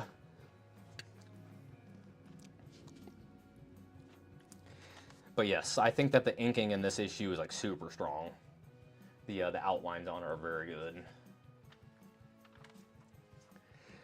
Speak of the devil. Look at that. We're literally just talking about good old cartoons. So, I mean, this is even before Cartoon Network even existed. So it's like that's the thing. It's like that network wasn't even around at the time, and it was like, hey, we're gonna launch Cartoon Planet, and you know, the whole network and all that stuff. Man, uh, it's crazy, and just like the design of like Cow here is completely different. Dee Dee looks a little different here too. Okay, so here's the thing with Johnny Bravo. I was the biggest like Johnny Bravo fan as like a kid coming up. I purchased the first season of Johnny Bravo like around like Christmas time, and I tried watching it. Dude, it does not hold up. Like um it's dated in all the wrong ways. You know what I mean? Like it's like you watch it and you're like, dude, this dude's a fucking creep. You know what I mean? Like it's like borderline like this dude's like committing like sexual assault on these people. But it's just like, you know, it's a time and place sort of thing. It's just, it is what it is. But yeah, Johnny Bravo did not age well. It just didn't. And I think that's why it really hasn't made a comeback like a lot of these other cartoons. Like, you know, Dexter's Lab makes a comeback every couple of years. Powerpuff Girls makes a comeback every couple of years. But Johnny Bravo, it did its one run and it was done. And I think for good reason. You know what I mean, guys? Because, I mean, nah. Um, yeah, I mean, that's the thing with like those early, you know, early 90s digital colored books. Like, it took people a lot of time to get used to it. 'Cause, I mean, you have to go into perspective. It's like these people have never used computers before, probably. Um, they so then they have to learn first how to use that. So then, like, that's even a big leap in asking people to learn something new, especially at that time. And then you're trying to program and to do things that's never been done. So it's like you have to think about that too. It's like they were doing things in a vacuum. They didn't have examples to look at. Oh, this is how they were doing things beforehand. So it's like you can make improvements to it. It's like they were in the shit doing it at the time. So it's like, you know, you can fault people for bad coloring, but at the same time, though, it's like everybody was trying to figure it out, trying to see what worked best and everything like that. And then nowadays, too, it's like you can see, like, oh, this is a bad colored book, and this is a good colored book. So now we're kind of at that point to where it's like you can tell a good job between a bad job simply on the merits of the artist rather than the technical limitations, you know what I mean? So,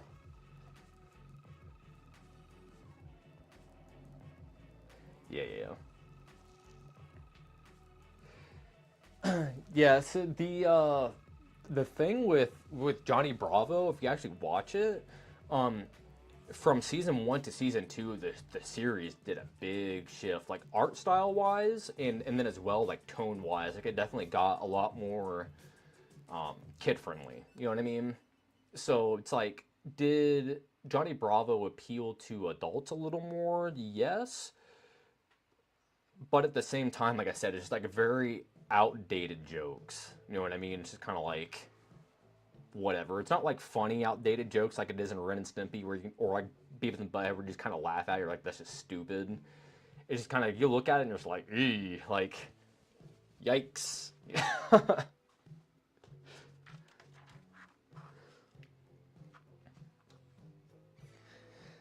But yep, these Archie 90s comics are pretty cool though. They actually did a Space Ghost comic too. I have. Um, so yeah, Archie was doing some interesting licensed comics in the 90s. These Hanna-Barbera comics, anyways. Very good. Yeah, this Simpsons issue I see floating around every once in a while, and I'm pretty sure it's like a fairly expensive book. I love this though, how they're like getting robbed, and this dude's got like a stick pistol with like rocks in it. That's a good bit. How do you guys feel about the like the Flintstones live action movie? Like it's good, right? Like I'm not the only one that thinks that. the second movie, was it Viva Rock Vegas or whatever? Oof, not so much. But the first movie, I think that it has a lot of merits to it. You know what I mean? Like especially the special effects. It's very crazy for its time. You know what I mean? Like very state of the art animatronics and stuff. I think the practical effects in it are like crazy good.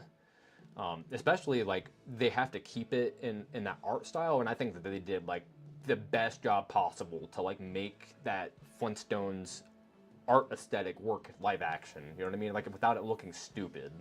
Because you could just look at John Goodman and be like, he looks like a fucking idiot in like the Fred Flintstone get up, but he doesn't, and it works. And I think that's a really big testament to the the art group on that, or the design group or whoever on the movie.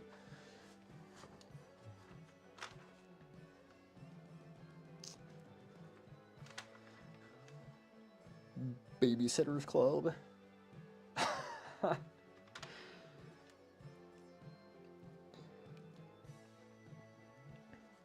Yep.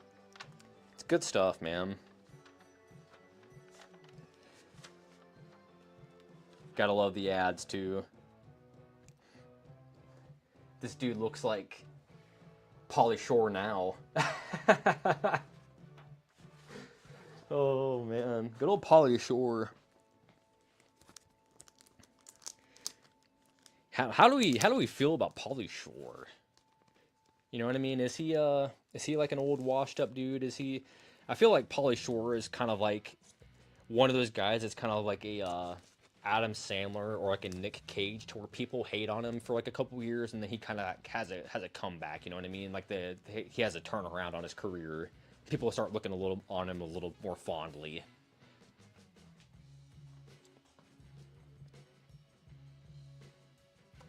Yeah, dude. I actually same thing. I went and saw, I think, both movies in the theater. I want to say, and yeah, dude, that first movie just has a lot of personality to it. And I think at the time, I'm pretty sure that it did very, very well from what I remember, box office wise. Obviously, they made a second one. If it didn't do well, they wouldn't have made a second one. But I think that, like I said, as time had gone on, people had frowned upon that movie. But I think it's come back around. You know what I mean? I think that people kind of look at it as like a cult classic sort of thing. Like, oh, there's actually special effects and stuff in this movie that are impressive. Yeah, pretty much.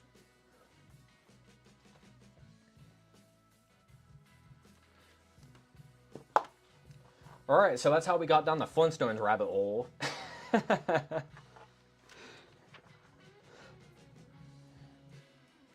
All right, so let's go ahead and keep flipping here. Let's get to the next artist. I think we're on the same person still, yeah. All right, here we go. Somebody new. Again, just good drawings. Derek Dryman in. Look at this. I never even noticed this. Look who's on those inks and pencils. In a SpongeBob comic. See what I mean? It's like there's like so many weird just like 1 to 2 page offs in like these SpongeBob books that have like crazy good artists in them. It's like, did you guys know that Neil Adams did SpongeBob comics? Like, I own this and I didn't even know that. So,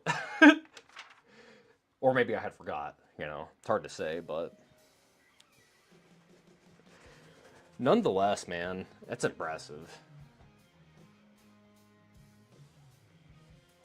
Yeah, you definitely can tell this is Neil Adams. It's like right here, like to a T. Yeah, Chris, it's crazy, isn't it? Yeah, that's crazy.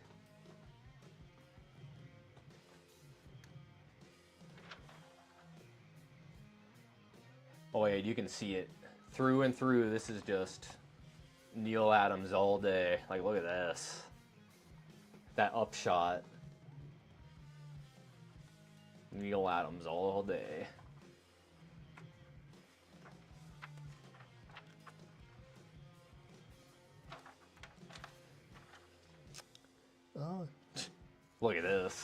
I don't like again. Just I don't think you get more Neil Adams than that face right there.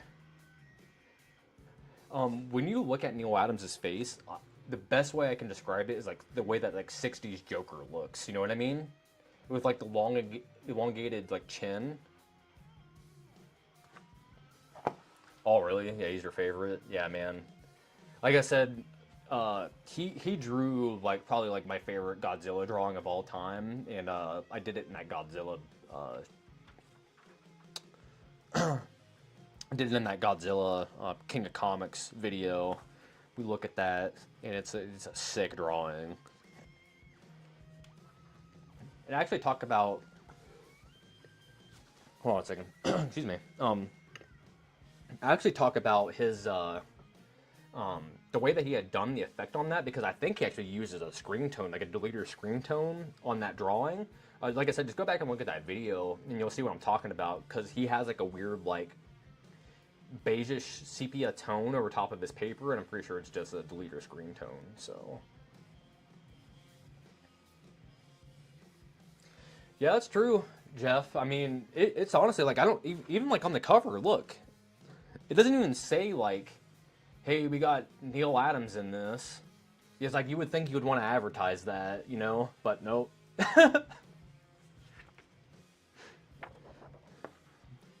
Yeah, it's interesting to say the least, but it's like, what can you do, man? I'm just happy they exist at the end of the day. You know what I mean? It's like, it's just sweet that you got Steve Bissette and Neil Adams drawing SpongeBob comics. Why not? But yeah, this is a good drawing. I like him a lot. It reminds me of like a Don Simpson a little bit with like the exaggeration, you know. Yeah, he's brush god for sure.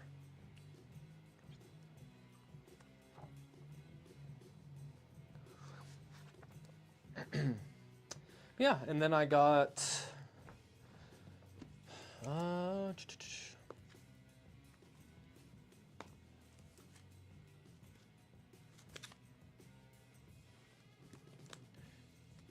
let's pull this out. So this is kind of it's not an anthology book. It's not SpongeBob. It's Simpsons, but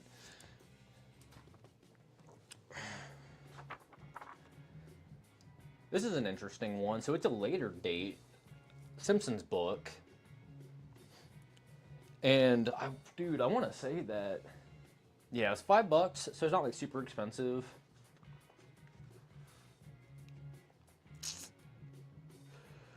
Actually, this might be an anthology book now that I think about it. Yes, this one is an anthology book. The other one over here is just a this was the book that I was confused with, because this is just a normal numbered issue. This one here, so. But yeah, eventually we'll pull out the Treehouse of Horror omnibus, and we'll flip through that and look at it. Which, if you guys do not have that, you have to buy it. Like, it's one of the craziest collections I've seen. Like, the package is crazy. It comes in like a cool slipcover. It's hardcover. It's oversized too. It's like a big book. But it has like glow in the dark like graphic on the front, and the thing like glows super bright. But the whole package is like fantastic, and I think they did like 3 of those omnibuses. You can get them like dirt cheap on Amazon. I'm talking like $20 a piece, and they're like $50 books, so they're like 60-70% off on Amazon. And I'm pretty sure they still are to this day. So it's like, if you guys don't own that, it's like I highly recommend to buy it. Flip back here to see who we got. Chuck Dixon, John Delaney. He does a lot of Simpsons stuff. Dan Davis does as well. And we got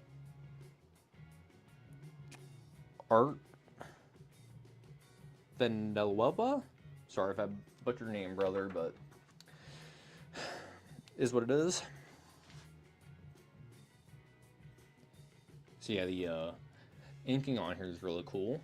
A lot big, fat, bold outlines. We got Stan Lee here. Just bringing this up. It's pretty good. Nice little splash page there. Nikki's looking at the comic firsthand. Yeah, these are really good bold outlines. Good stuff.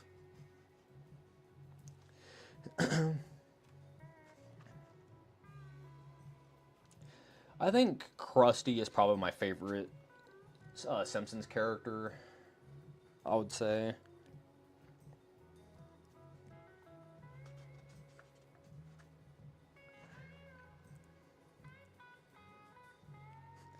I just love just how just scummy he is, you know what I mean?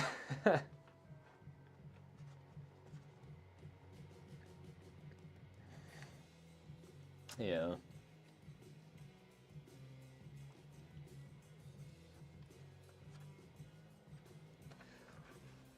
Here we go. Got some Futurama stuff here. And I've seen like the Futurama comics like floating around in like the comic shops and stuff too. I've just never really pulled the trigger on them. I'm not entirely sure why. I honestly have probably watched more Futurama than The Simpsons. I probably like The Simpsons more, but I think that Futurama is definitely more watchable. You know what I mean? In casual sittings, anyways. Got Mike Barr, James Lloyd, Andrew Papoy. Oh, dude.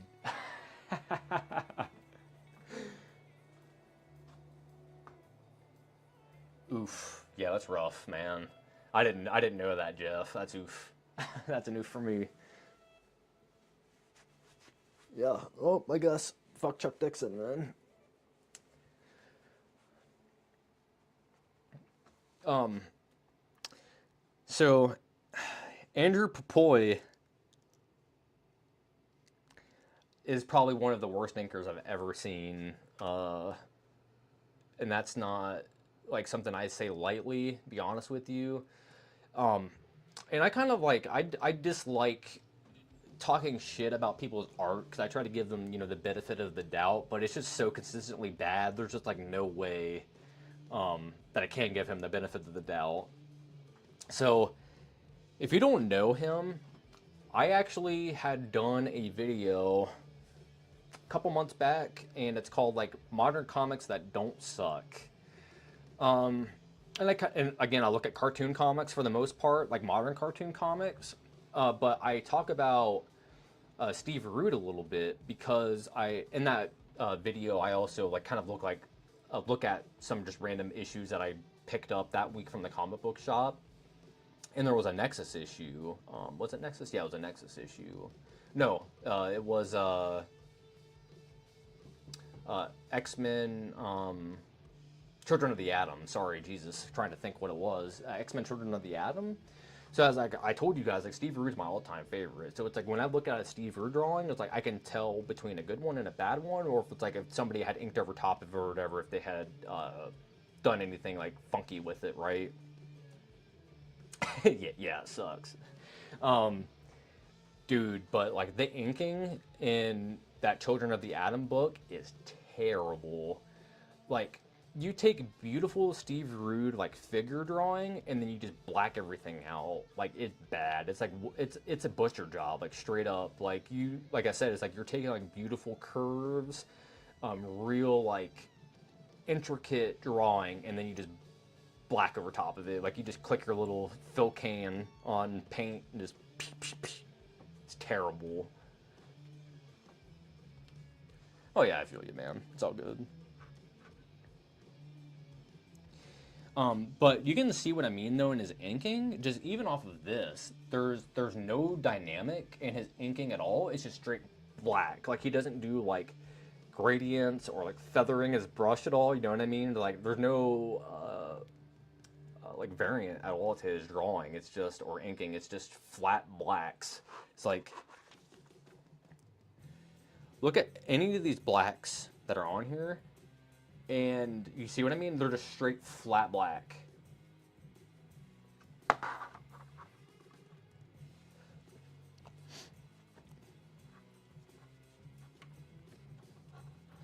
Vince Coletta, yeah.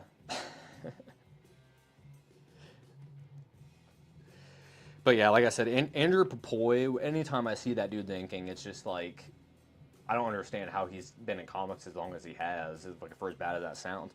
And like the shitty thing is, like, I went and looked at the dude's website, and he does like a cartoon, like a newspaper style cartoon, you know what I mean?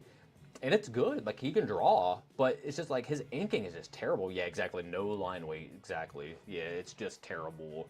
It's just flat blacks just across the board on everything that he does. Like just fills it in. Like there's just no like shading or anything. It's just black or not. You know what I mean?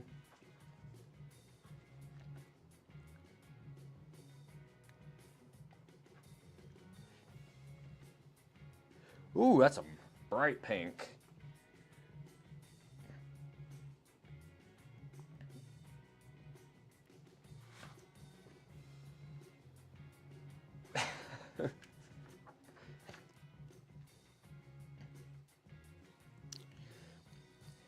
But yeah, I got a.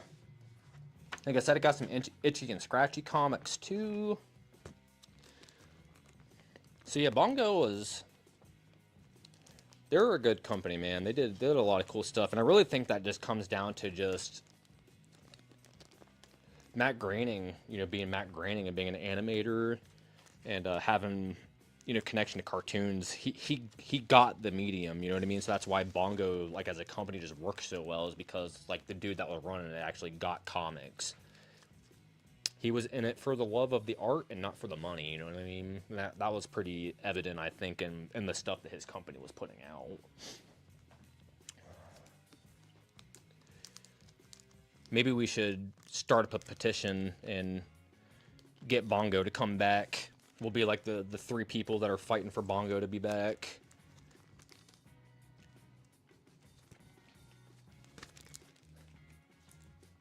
I'm just bagging this stuff back up here quick.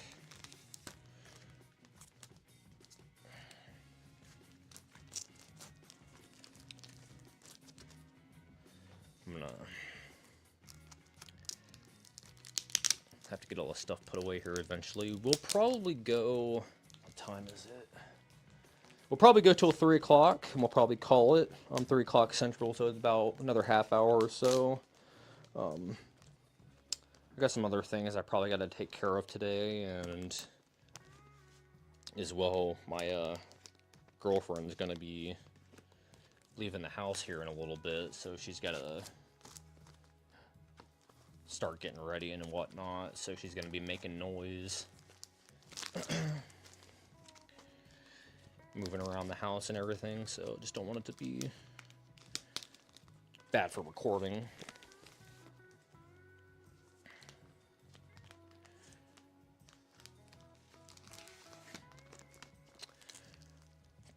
But with that being said, we still got a half hour to go, so I'm just gonna keep going. I do have more Bongo stuff, but I think since we're on the topic, grab something here. So I own every single Nexus release that's ever been put out, and I'm talking pretty much everything, even down to the weird ass flexi disc records that they made for Nexus. I own.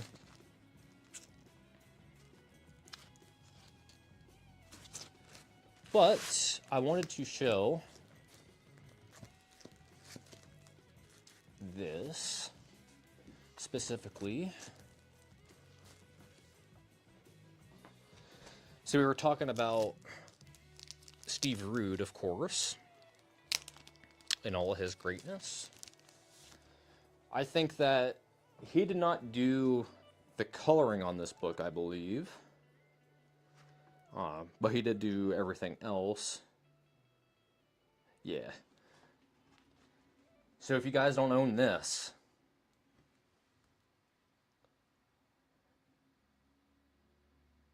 hey man, you gotta do what you gotta do, man.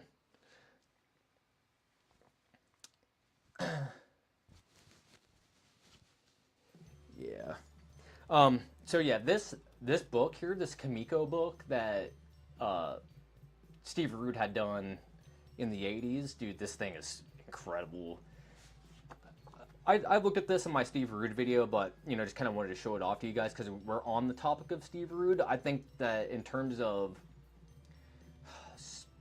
dude, just in comics in general, like, this isn't just me being, this isn't me just being a Steve Rude mark. This isn't me being a cartoon Hanna-Barbera Space Ghost mark. This is me purely looking at it analytically. I think that this book is one of the best comic books ever made, period. And I'm not like saying that as hyperbole or anything like that. I truly mean that. Like, just look at this. Like, it's so good. Like, the painting on it, especially. So we got Steve Rude, Willie Blyberg, and Ken Stacy. If you guys don't know who Ken Stacy is, I mean, just go do your research on the guy and look at his career and what he's done. But I think that this book, it's like they made it look exactly like the cartoon, but it looks better than the cartoon somehow. You know what I mean? It's like they like did it that good. Just like, look at this thing, man.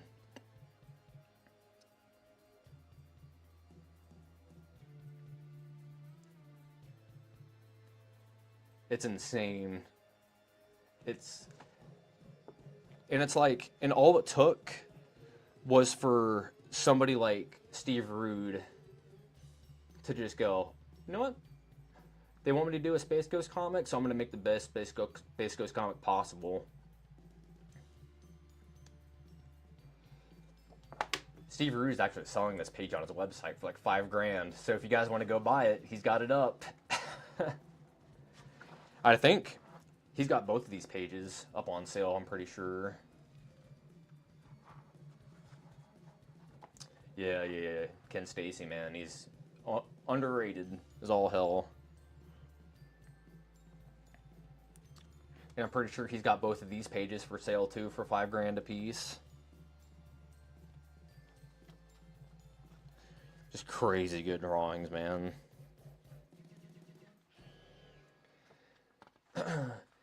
I mean, the cartoon comics that Kamiko were putting out at this time were just good. Like the Johnny Quest stuff is insanely good. Like the Doug Wildey illustrated comics, crazy. And Steve Rude even did some drawings in those Johnny Quest comics too.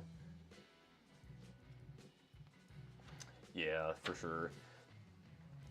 Steve Rude can do everything, and it's kind of like one of the reasons why I look up to him so much is because it's like really inspiring. It's just like the dude can just do it all.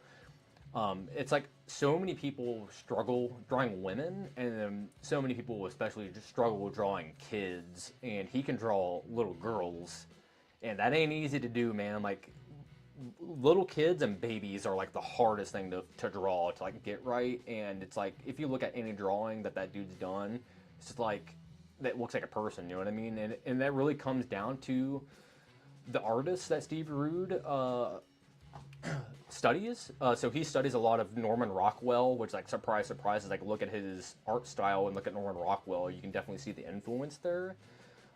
Steve Rude studied a lot of Andrew Loomis, who like is that dude is the figure drawer. Like, he draws like the best figures. And you know, he looked up to dudes like Jack Kirby, and that's kind of where his comic stuff comes from. And he looked up to dudes like Alex Toth, and that's kind of where his cartooniness comes from. You know what I mean? So it's like, you get all that, and you get Steve Rude, and it's like, and if you're going to be pulling from people, it's like, yeah, Andrew Loomis is who you should be pulling from, and Rockwell, you know what I mean? So it's like, Rockwell was great at drawing kids, right? Like, you'd go into a doctor's office, like, any doctor's office I've ever been into, it like has a fucking Rockwell painting in it, right? And it's like typically has a kid on it, and it's like the dude could paint kids like nobody else can, and Steve Rude, he can do that too. Yeah, dude, just look at this paint job on this thing. Crazy good.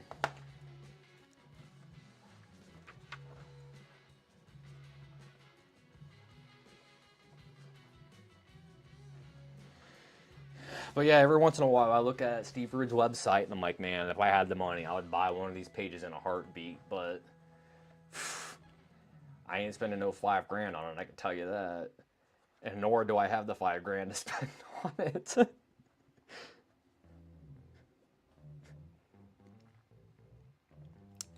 But yeah, if you get, like I said, if you guys don't have this, if you guys don't own this book, it's like chef's kiss, man. Yeah, it's good stuff.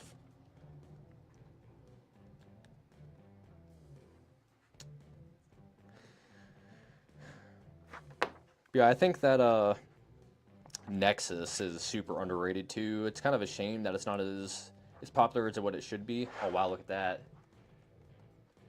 That's the cover of that Toth book I was just showing off earlier. I've never really noticed that before. It's kind of crazy. Um, yeah, Rockwell. I mean, those old like '50s illustrators, they were those dudes just living on another planet. Like, who was another guy that Steve Rude really likes? Fawcett is another dude that he really looks up to. Again, just one of those guys from the '50s. It's just like crazy good illustrator. You know what I mean? It's like, what can you say about Rockwell that already hasn't been said? It's like they created a cottage industry around that guy for a reason. So,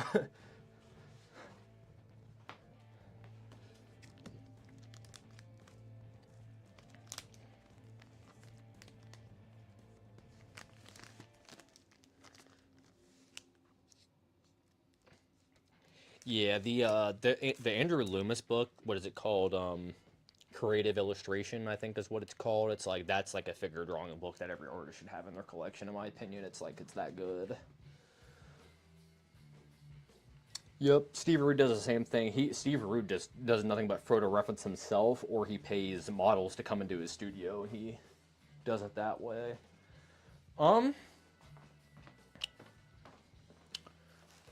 let's grab a random one here just for fun. Oh, here we go. Let's tie it around to my art career a little bit here. Just some little fun tidbits for you guys. So my art mentor, unfortunately he's retired now, but it's who kind of got me started in comics. He was the colorist on Cadillacs and Dinosaurs. So if you guys are familiar with Cadillacs and Dinosaurs, I mean, what can you say that already hasn't been, said about it? It's like Mark Schultz is. I mean, Steve Bissette draws like a sick ass dinosaur. If you guys haven't seen, was it Tyrant? Fantastic, just absolutely fantastic. Like, museums and places like that like use Steve Bissette's Tyrant book as like an educational piece. So take that for what you will about like the life of a dinosaur. But in terms of like cartoony dinosaurs, like Mark Schultz is like that's the guy that's drawn dinosaurs. You know what I mean? Um, but yeah, my art mentor, Ray, was the colorist on this book. So it's kind of, I just like, was just flipping through my short box and there it was. So I just grabbed it. um, but yeah, Cadillacs and Dinosaurs, it's like, just look at it. Like, this is like the most comic book thing that you can get, right? Like, it's so cool though. It's such a cool idea. They had a cartoon and I'm pretty sure there's a video game too in like the 90s for this. And unfortunately, it never really caught on, which I think is kind of sad. Because like the drawings in it are fucking crazy. The coloring in it's great. The inking in it's great. Like they're just good books, and they're like they're just stupid dinosaur stories, but they're good. You know what I mean? So yeah. Xenozoic Tales, but yeah, like I said, my art mentor was the colorist on this book. He's worked on a lot of things. Ray, so he worked on, so he was the art director at Kitchen Sink from 1980 to 95. So he was there for 15 years. So he was there from like the heyday of like 80s black and white comics all the way up until that place shut their doors. So he was there for all of the Tundra stuff with Kevin Eastman and all that kind of stuff, man. So like the stories that he has told me, Man, I got a lot of tidbits. Yeah.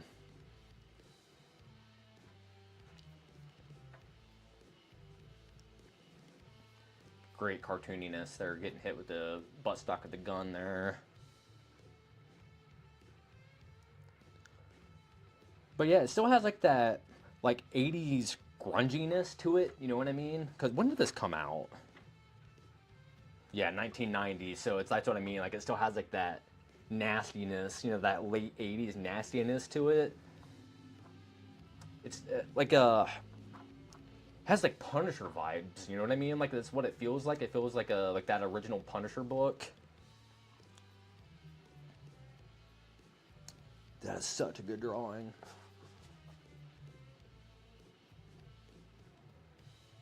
Wow, it's crazy. Yeah, Schultz is he's crazy. Um my mentor Ray was telling me that because he was showing me originals that Mark had done because Mark had actually done up a bunch of like drawings for Ray's daughter, from what I remember, but they were like birthday card posters or whatever. Like his daughter had like a like a dinosaur birthday themed party or whatever, and like Mark had done up like all the invitations for him, and like the posters and like all that kind of stuff, and it was like really cool seeing that, just like original, just like weird obscure stuff like that, like you would never see anywhere else. So it was like really cool, kind of seeing that kind of stuff, having access to it. Yeah, Rosetta for sure. Yeah, my mentor, um, his mentor was Harvey Kurtzman. So Kurtzman kind of taught him the ropes at a really early age, and I guess he got kind of put under the wing with uh, with some of the dudes over at Marvel when he was kind of coming up. So he was working with man, I'm trying to remember some of the things that he had worked on. Now it's terrible, um, but yeah, he was at Marvel, around this time. So late late 70s into the early 80s he was there, because like I said, from like 1980, like 80 81 to 95 he was at Kitchen Sink. He was the art director there. So he was at Marvel for like a real short period of time, but he kind of got a lot of his like cartooniness and things like that from like the Harvey Kurtzman school. So yep.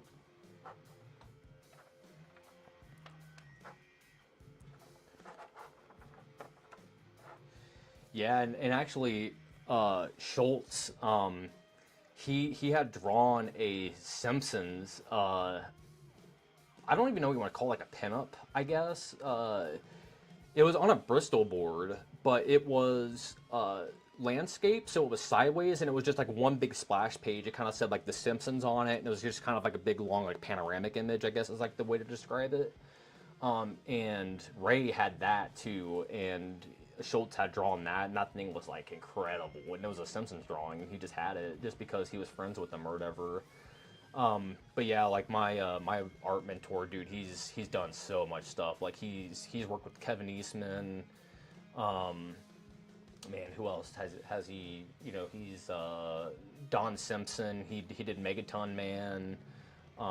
He worked with Will Eisner on like the Eisner quarterlies that Kitchen Sink put out, like all sorts of stuff. So it's like I have like a bunch of his stuff in my collection because it's stuff that I got from him and whatnot. So it's like push comes to shove, I can always just kind of show that stuff off. I don't have like anything like super obscure, but it's just like it's things that mean stuff to me just because I have an attachment to the guy. So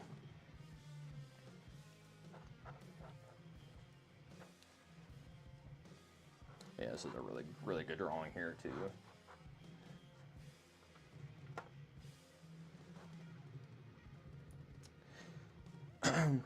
I don't recall like the cartoon or the game for this very much. It probably just it came and went. So, but nonetheless, man, it's a really cool idea. Like I said, it's a super cool idea. Still got that 80s grunge to it. Like I said, it's like those Punisher books. That's what it reminds me of aesthetically. like the coloring and everything like that.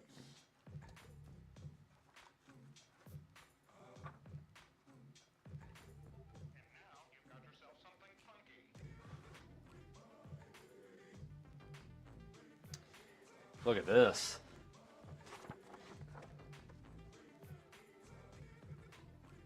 How crazy is that? George R.R. Martin, huh? Interesting. Did this ever come out? I know that R.R. Martin did comic book, indie comic book things, obviously, before he actually became like an author.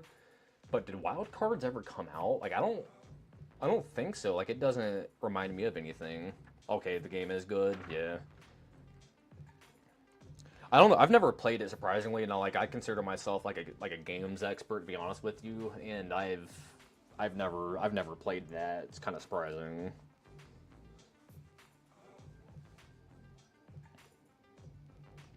Good old The Last American, John Wagner.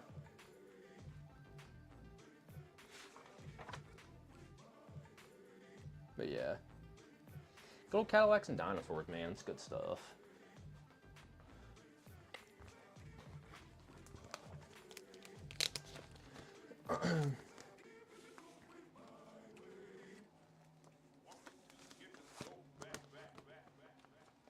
Okay, cool. Good to know. I didn't know that, Jeff.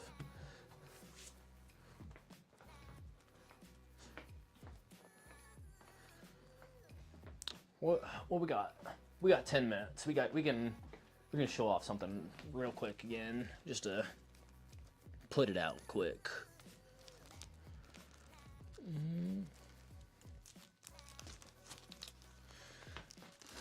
Let's grab. Let's do something strange. You know what I mean? Grab something weird to finish it off. Finish off the stream here. Give you guys a goodie. Here we go. I think this is something that, just judging off all of your comments and whatnot, Jeff, you seem extremely educated on the old comic books here. I would judge to say that all of you guys in the stream right now are fans of this guy, just judging off of everybody's comments and whatnot. How about this? Y'all know Fantagore? This here is a, yeah, Jeff, it's all good, man. I mean, that's the thing, though, dude. It's like, the channel is, as you guys can see, it's like, dude, I collect everything. It's like I go from Popeye to like manga stuff, all the way up to current stuff. Richard Corbin, James O'Barr, and Tim Vigil. It's like the list goes on and on and on and on and on. It's like I have a lot of stuff, man. It's like, you know what I mean? Just the variety of things that I've even shown today. It's like we've looked at Simpsons, we looked at Tim Vigil, like we've looked at Steve Bissett and Space Ghost. We've looked at back graining stuff, and it's like you know what I mean? It's like I got like Jeff Darrow even. It's like, you know what I mean? So it's I'm just all over the place with what the stuff that I love, man. And like Jeff Darrow, he's one of those dudes that I put on a pedestal. You know what I mean? He's like, Jeff Darrow's like one of those dudes for me. But yeah, just kind of want to just like, again, just kind of prove it a point. Just kind of like, it doesn't matter how old you guys are. That's not relevant to me. You know what I mean? It's like, we're all here. We all love comics, man. We're hanging out. So, you're teaching me shit, so I appreciate it. Hell yeah, dude, Corbin. You don't get any better than Richard Corbin, and I have a lot of Corbin in my collection too, obviously. So it's like the stuff in heavy metal, chef's kiss. Big heavy metal dude. So you just cannot go wrong with Corbin. But yeah, this is one of those Corbin things that it's a little more obscure, you know what I mean? Not a lot of people have it, so it's kind of like one of those things that I own that I really love, because it's like, again, it's just one of those things that a lot of people aren't aware of, I guess. Yeah, it's all good, man. It's like, you know what I mean? I'll like for instance, like I was born in '93 to kind of put into perspective. So it's like, um, I was a wee lad, you know, when Image first started. So think of that. It's like Image was around before I was even born. So it's like to kind of put into perspective of, you know, when I kind of got involved in comic books. I don't know when you guys had joined the stream, but I had said earlier, it's like when I first got interested in comic books, like New 52 was like, that was like the new big thing at the time to kind of put into perspective of, you know, when I kind of started reading comics. And then now I'm here. As you can see, it's like now I got Corbin. So it's like, hey, I came into the comics really not at the greatest time and starting to read comics really, but hey, I still made my way here. That's the way I see it. I didn't get lost along the way. Yeah. Um. Yeah, Jeff. Like they just did those Den reprints last year, like those hardcovers, and those things are incredible. Um. They're a little pricey, but they're definitely worth picking up. Den is incredible. It's such a good series. And his daughter, I wish I could remember her name, but she does the coloring in like the most recent stuff that they had done, and she has her own books and stuff that she does, and she has, man, she might be even better than he is. To be honest with you, like she's incredible. If you haven't seen her work, she's good.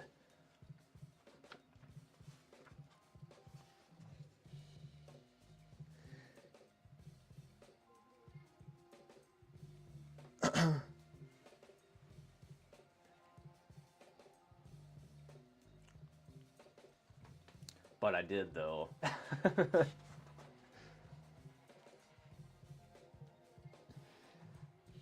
That's like one of the things with Corbin too. He draws just weird faces sometimes, but it works. You know what I mean? Like that's just a weird looking face, but it's pretty good.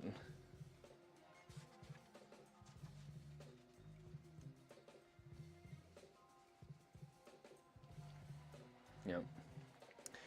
Yeah, she does some pretty cool stuff, and she kind of like tries to keep his legacy alive. You know what I mean? Kind of like similar to like Frazetta's like granddaughter. Is it his granddaughter? Like you know, still does interviews and stuff at the museum and all that kind of stuff, trying to keep the fuel alive. But yeah, like in terms of like straight Corbin, like his daughter, it's like he taught her everything. So she sat beside him. He taught her how to draw. He taught her how to color, ink, literally all of it. So like when you look at her work, it's like, oh, it's like she's a Corbin, you know what I mean? Like you can tell like he taught her, you know what I mean? So it's like I said, she might even be better than he is. So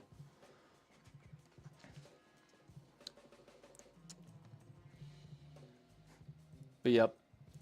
It's like his art is just still weird looking, but you have to love it, right? You know what I mean? It's like it's just Corbin. Like you can't really say anything else besides that. It's like how else do you describe it besides it's just a Richard Corbin? It's just like it's weird. Like it's like things are made out of like clay. You know what I mean? It's like that's the way that it looks almost.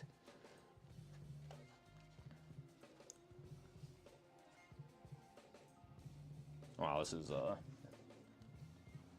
pretty strong drawing there actually. Good use of the shadows.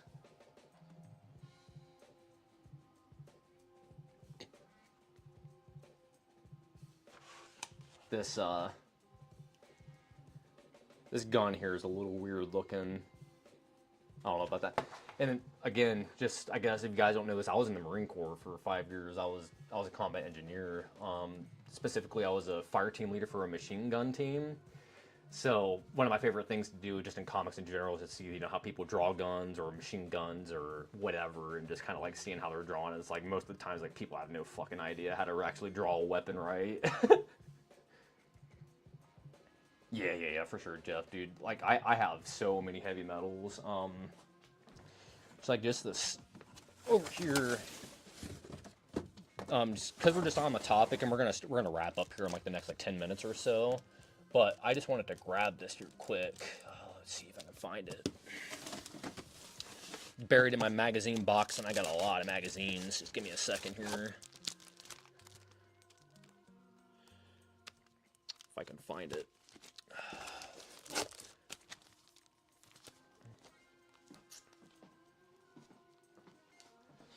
because my favorite thing in heavy metal, man, here we go.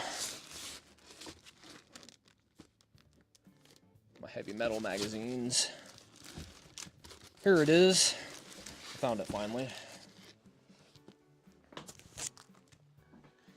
So this is my favorite heavy metal story, is Ran Xerox. If you guys haven't read Ran Xerox before, you can buy it separately collected. Yeah, that's good, Chris. You can't buy this separately, so like they collected Ran Xerox separately. It's a little pricey. You can find, you know, just the single issues. I think that Ran Xerox is in like 6 separate heavy metal issues to where it's like completely collected. But yeah, dude, this Ran Xerox is like, it's crazy. Like if you've never seen it before, just like it's like cyberpunky, like airbrushy sort of like coloring look to it. I mean, we're fucking standing here. I'm just gonna pull it out for you real quick, man. Like I said, we're gonna wrap it up here soon, but I'm just holding it in my hand. I might as well show it to you.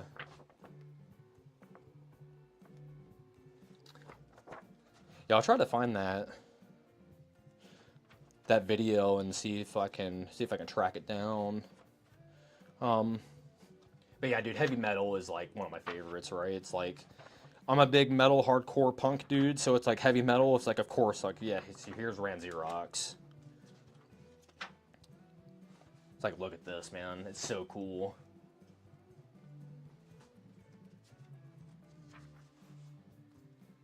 See what I mean, though? It's just like this, like, dirty, dingy, like, airbrush. I think it's a marker, maybe, like watercolor marker, possibly, or it's something.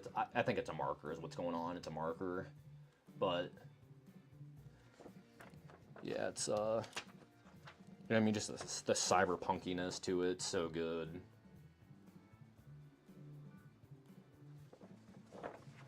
Yeah, Ran Xerox is super cool. Like I said, like Ran Xerox is like, that's like my favorite heavy metal thing, personally, to me. And it's just like I said, it's just like dark, dingy, grungy, like cyberpunk style. It's like, look at this dude right here. You know what I mean? Like that dude is like involved in a crack deal around the corner. You know what I mean? Literally. It's so good. Yeah, then like this too. It's like, again, how can you not love heavy metal? It's like you get like Ran Xerox like this on one page, and then you go to this, the next one. Like, look how crazy that drawing is, man. The ink on that's insane. Just holy shit. It's just crazy. Yeah, I honestly don't get it. It's like Shonen Jump and like all that stuff. It does crazy good. But I mean, over in Japan, it's like comics are just so ingrained in their culture. It's just like, it's just how anything else is here. It's, you know what I mean? It's sad, honestly. It's like the nature of comics. If you want to know who I think is like the best airbrusher in comics, is a dude. Man, his name is it Dan Bovidas? Is that his name? Dan Bovee? I'm not too sure how you would pronounce his last name, but he did Warlock 5, specifically the comic. So if you don't know Warlock 5, dude, go look up Warlock 5 and do yourself a favor and look at that. He also did a couple of issues of like the Aliens books that Dark Horse put out in the mid to late 80s. He did a lot of airbrushing in that, dude, and it's insane. Like, he's crazy good. Yeah, Dennis, thank you. That was his name. Yeah, Dennis. But yeah, dude, he's crazy good.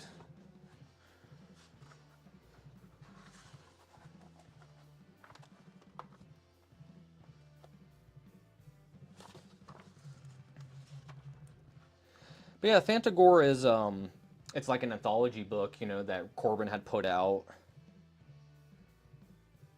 Okay.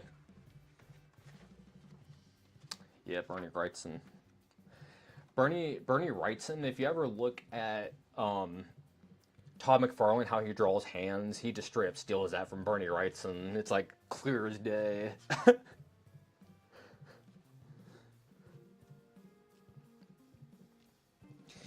But yeah, and then like this isn't even Corbin, but it still works for like the book. Like it still fits in like the same art style. You know what I mean? Like it's Fantagor is so cool, man. It's and like this is just one of those like super weird, obscure things. Like you have to dig to like or to even know about this thing in general.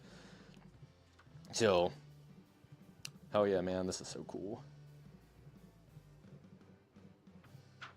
Look at this. This is very Hellboyish looking. You know what I mean? Kind of looks like that one issue of Hellboy. I can't remember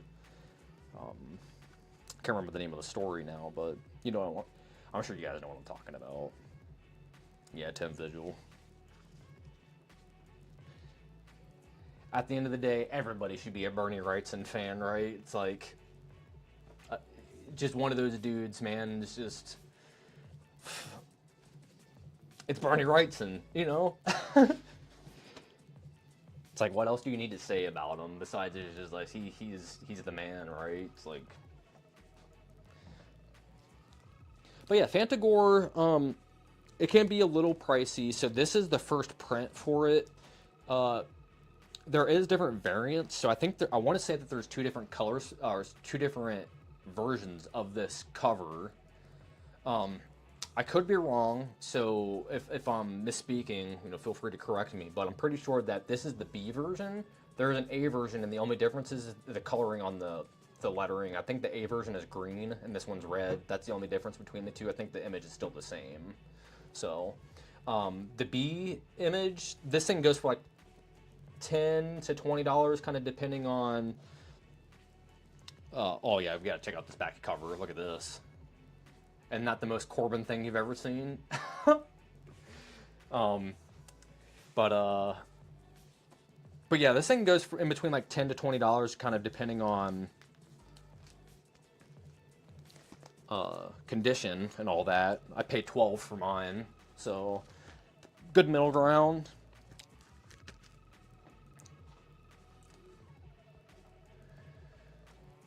All right.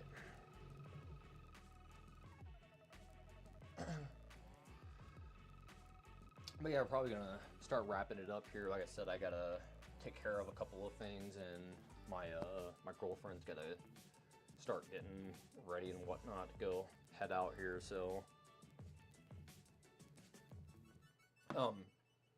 next week we're probably it's kind of to be determined. I don't know how I'm gonna do it yet. So, I mean, as you guys are aware, it's like I'm a big wrestling dude, and they do a lot of wrestling events on Saturdays. So it's like on events on days that they don't do streams or events, I might stream on Saturdays rather than Sunday mornings, kind of to see if we get a little bit more traction that way, in terms of just people coming in and hanging out and all that kind of stuff. If for for whatever reason, the what's what I'm looking for. For whatever reason, if we just keep doing it on Sunday, then we're just going to keep doing it on Sunday. I still haven't decided yet if I want to continue to stream on Sunday or do Saturday. I think Sunday probably has been working out a little better for me schedule-wise, just because, I can do stuff with my girlfriend and whatnot on Saturdays. And then Sunday, kind of do this in the morning, and then I spend the rest of the day just kind of like shooting and editing other things, and then have it out for you guys in the towards the beginning of the week. So. If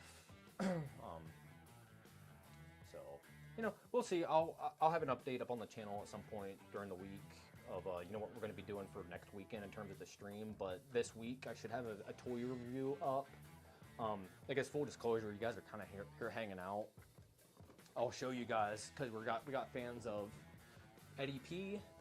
This is what I'm going to be doing in the next video. So you can see I got my Public Enemy jersey on today. I recently had picked this up. This was the Ed Piscor designed Public Enemy 4-pack that he had done years and years ago. This thing goes for like $150 to like $300, kind of depending on the seller on eBay. Like this thing is like crazy marked up aftermarket. somebody on eBay had this thing for $60, and I snagged this thing up so fucking fast when I saw it. So this is going to be what the video is going to be for this upcoming week. I'm going to be doing a review of this. So if you guys are a fan of Eddie P and a fan of like Public Enemy and toys, that's what we're gonna. That's what I'm going to be looking at. So.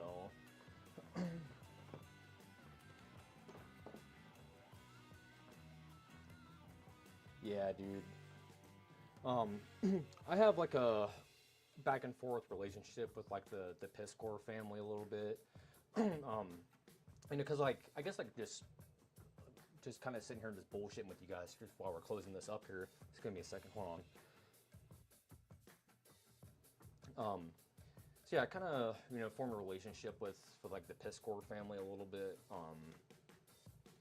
I basically like up to like about a year ago, like I couldn't draw a damn thing, people. Like I'm talking like I was doing stick figure like style drawings. Um, I basically discovered, like I still loved comic books. Obviously, like I told you guys, like when I kind of got involved in comic books, I just didn't draw. Like I didn't illustrate at all. Oh, I can bring it up. It's okay. I forgot that I changed it. That should be better now. So sorry about that. So I can. What was I saying? So yeah. So basically, I had come across cartoonist kayfabe in passing. I think I discovered them maybe off of, excuse me, off of the Topic Farland interview that they had done, and basically from there it just kind of spiraled out of control. Like I started learning more about comic book production. I started learning more about the nitty gritty, just about comic book industry in general, actually analyzing comics, and all that kind of stuff. And it kind of set me on the path where I'm at now. Like I said, like I started taking art classes, just drawing my ass off, doing everything I could to get to the point to where I'm at now. And it's like I'm ready to make a book now, and I've been drawing less than a year. You know what I mean? So it's like it's just the motivation, man, and it's seriously it's all because of kayfabe. It really is, and it's like I spoke to Jim about that too, and I've had multiple conversations with him about that.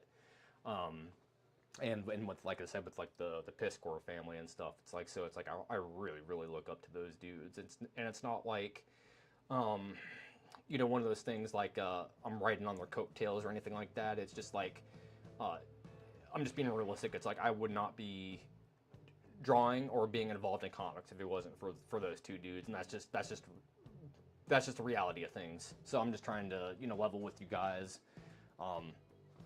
Be realistic, but yeah, it's like I 100% like am in that wheelhouse, and we have the same friends and people that we interact with and all that kind of stuff. So it's like I said, it's like if you guys love kayfabe and all that kind of stuff, it's like you're in the right place, man. It's like anytime I draw something or I'm looking at a book, you name it, I always think to myself, I'm like, what would Ed and Jim say about this? What would Ed and Jim tell me about this drawing? Like, what would they change about this? Like, I constantly think to myself about that, and I think that's a good thing. So yeah, man. I mean, for sure, it's like I said, it's that's what we're going to be talking about is the Eddie P stuff.